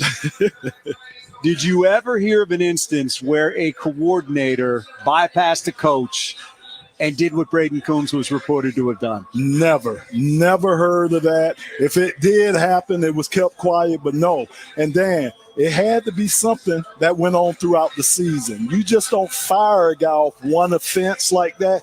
So it had to be something that was building, but it was definitely disturbing. Which brings the stage back to our Lions beat writer who's pounding this thing every day. What do you think? As a guy that was fired himself as a poor cultural fit in his early 20s, I think this was one of those situations. From what I gather from people in the organization is Coombs didn't fit the culture they wanted. I know people look at that and they go, "You're your only successful coach." Well, of course, he doesn't fit the culture of a organization that doesn't have a lot of success. But it was a me first attitude. Put the camera on me, put the spotlight on me, that rubbed a lot of people in the organization the wrong way. And so the fake punt call was the proverbial straw that broke the camel's back. So here we go. Move forward. You have a skeleton coaching staff today. Yes. And bottom line is the league wasn't going to move this game because there's no safety concerns component to this, where there's COVID being spread around the team. That's not part of it, and that's where the league drew the line, correct? Well, I mean, I think without the Lions having anything to play for, it shouldn't be, I guess, a factor, but it probably was. Yeah. Well, let me ask you, we were talking about this a little earlier. Which coach or intern or whoever's going to be on the field, which one do you think has the most pressure on them today? I would think Evan Rothstein, calling defensive plays, to go from the role that he had where he's, the research guy, the tendency guy that's feeding those guys information on a weekly basis, to skip a few rungs on the ladder, and now he's the guy in the headset with the guy on the field and calling the plays. It's something he's never done. He hasn't coached a position since low-level college more than a decade ago. It's a really, really big jump. And I don't know what he's feeling, but I imagine if I was in that scenario, I would have all kinds of nerves heading into today. Look, we'll see how it ends up. But for Robert Prince, for Sean Ryan, and for Evan Rothstein, in some ways, this is a pretty cool day. Look, if somebody came to you in your job and said, look, we're moving you up and you're going to get an opportunity to do something you probably dreamed about doing, maybe the reality doesn't match the excitement that you have coming in, but going in, it's a cool opportunity. Yeah, and I think for Robert Prince, I mean, he's almost a natural fit for this. He's known for connecting with players. Yep. He's known for his energy, and that's kind of a big, important part of being a head coach is motivation, and he does that very well. Sean Ryan, too. You talk about a guy that has been kind of on that cusp of coordinator conversations for a while. Apparently he was Matt Rule's guy when he was talking to the Jets before taking the Carolina job. This is a good opportunity for him to kind of test his chops as a play caller. So I think that's probably why I pointed to Rothstein earlier as the odd man out, or the one making the biggest leap. The biggest leap, for sure. Yeah. Before we get to the keys to today's game, just give me what your sense is of what's going on with the GM search, the head coach search, because you got two tracks working right now. You're following games and you're following that. Yeah, the focus right now is on the general manager. That's going to be the first domino to fall. I don't think this is going to be a situation where they bring in somebody that's going to control all facets of the organization. They're going to go with more of a traditional power structure. They've interviewed the internal candidates. They're now interviewing candidates that are currently not employed, ESPN analysts, former GMs. You're going to start getting into some of the candidates here that are employed as the season ends. I imagine this is going to extend to 12 or 15 candidates. They're going to really cast a wide net before making the decision. And I think probably a lot of these guys have a head coach in mind. That decision will probably come much quicker once the GM is in place. Those are conversations that they have when they're interviewing this guy. That clearly absolutely becomes apparent. When general manager candidate X sits down, he says, this is my guy. This is my head coach that I want to have. And there may be B or C choice in case you don't get him. You have to. Yeah, but certainly I think that's part of the conversation and part of what might make them attractive to the Lions, or maybe less so. Indeed. So, all right, let's get to the keys to the game. Lomas, let me start with you. Give me something you're looking for early in this game that'll indicate how it's going. Dan, they're going to have to create turnovers. That's the only thing I see the Lions being able to do to try to slow up this offense, the Tampa Bay offense. They got so many weapons on that side of the ball. So some type of way, special teams, defense, they're going to have to create some turnovers. What do you think, J. Rod? Man, they have not been forcing turnovers for a while, and that's been a big part of the problem. But I think they've got to find a way to slow down this Tampa Bay passing game. Those weapons are as good as they come in the NFL. Obviously, Brady has been adjusting to a new system. I think he's kind of starting to hit his stride. If they cannot slow down what Tampa Bay does through the air, they've got almost no shot to do. You look at it and you say, in a game like this, you got a puncher's chance. But in boxing, all you got to do is land one punch, and then the guy goes down, and that's where your puncher's chance comes from. This is 60 minutes, and that's what makes it difficult. Just ask the Falcons last week against the Bucs. You could land a punch and still be down 35-7. Yes.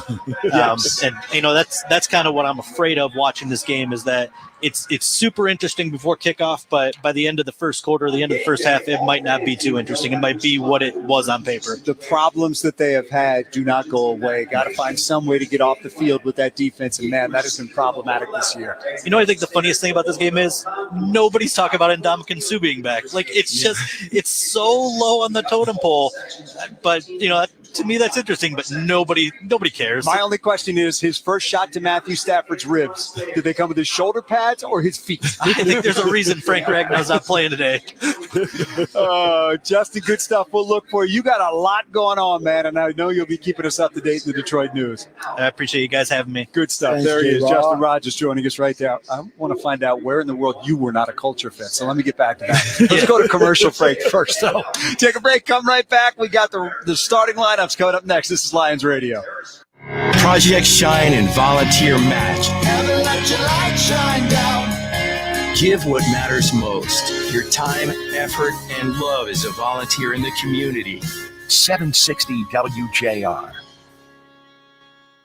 Make sure you visit DetroitLions.com for the latest Lions news, analysis, access, and more. Lions insider Tim Twentyman, along with Lions columnist Mike O'Hara, break down every aspect of today's game and the Lions' next opponent. That's only at the official online home of your Lions, DetroitLions.com. Hey, Lions fans. Want to be at Ford Field for every home game this season? You still can. Show your Lions pride with a custom fan cutout. All proceeds benefiting Detroit Lions charities. For more information or to purchase, visit DetroitLions.com/cutouts. Go Lions!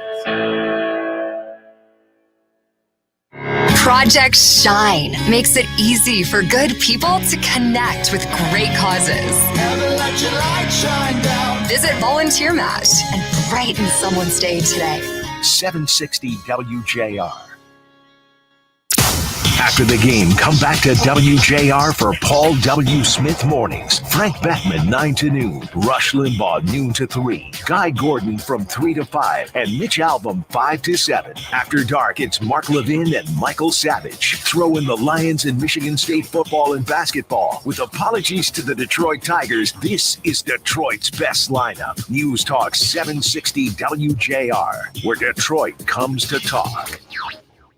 Happy New Year from the Detroit Lions and 760 WJR, where Detroit comes to talk. The Minnesota Vikings and Detroit Lions face off in the finale next Sunday at 1 on 760 WJR. Shine down with Volunteer Match. 760 WJR. Lions Radio 760 WJR. All right, welcome back, everybody. Lions and Bucks coming up. We're counting you down. Today's Inactive List brought to you by the Oxford Recovery Center, where healing begins. For the Lions, it is it's one of those oh no's. First of all, Kenny Galladay's still out. Jaron Kearse, who gets a lot of run at safety, is out. Jamie Collins, always on the field, out. Tyrell Crosby, Frank Ragnow, two mainstays on that offensive line, both out again.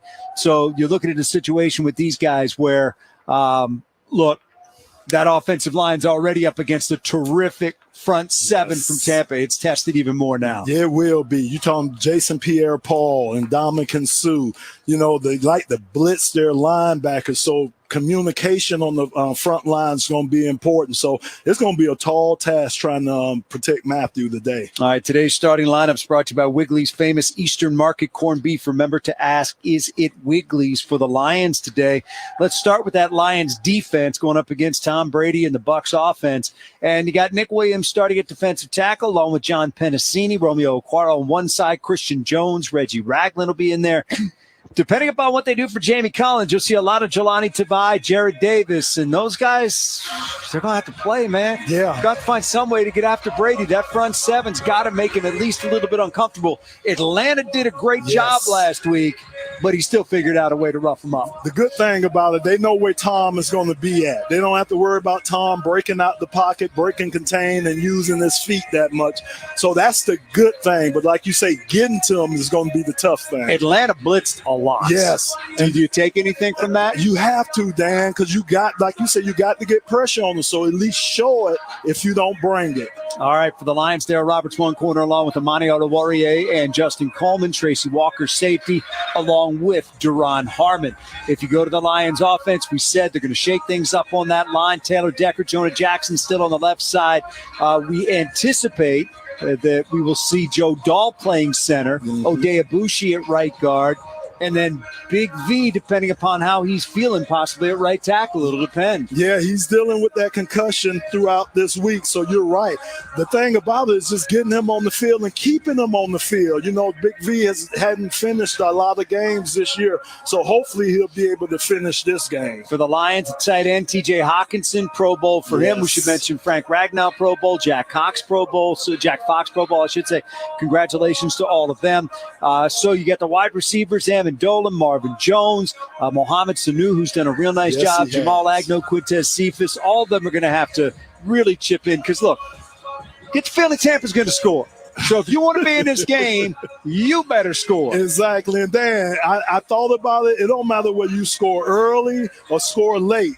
Tampa, they're so explosive, so you just don't know when it's going to come from that offense over there. I don't know how much you watched in Minnesota and New Orleans yesterday, but to me, Vikings played the Lions game. That's the game we've seen the Lions play all year.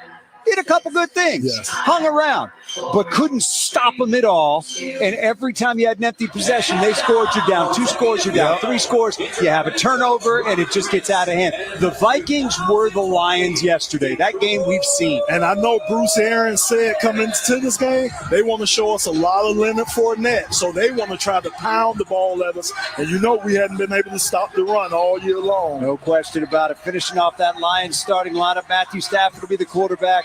running back, we imagine we'll see mostly DeAndre Swift. He really seems to be the guy they're now giving the ball to. I know, he is the guy. He's so explosive. He does it all. To me, he sets the table for everybody else. All right, take a break. Come right back. Opening kickoff is next. We're ready to roll. Lions and Bucks coming up. This is the Detroit Lions Radio Network. Paul W. Smith Mornings. For regular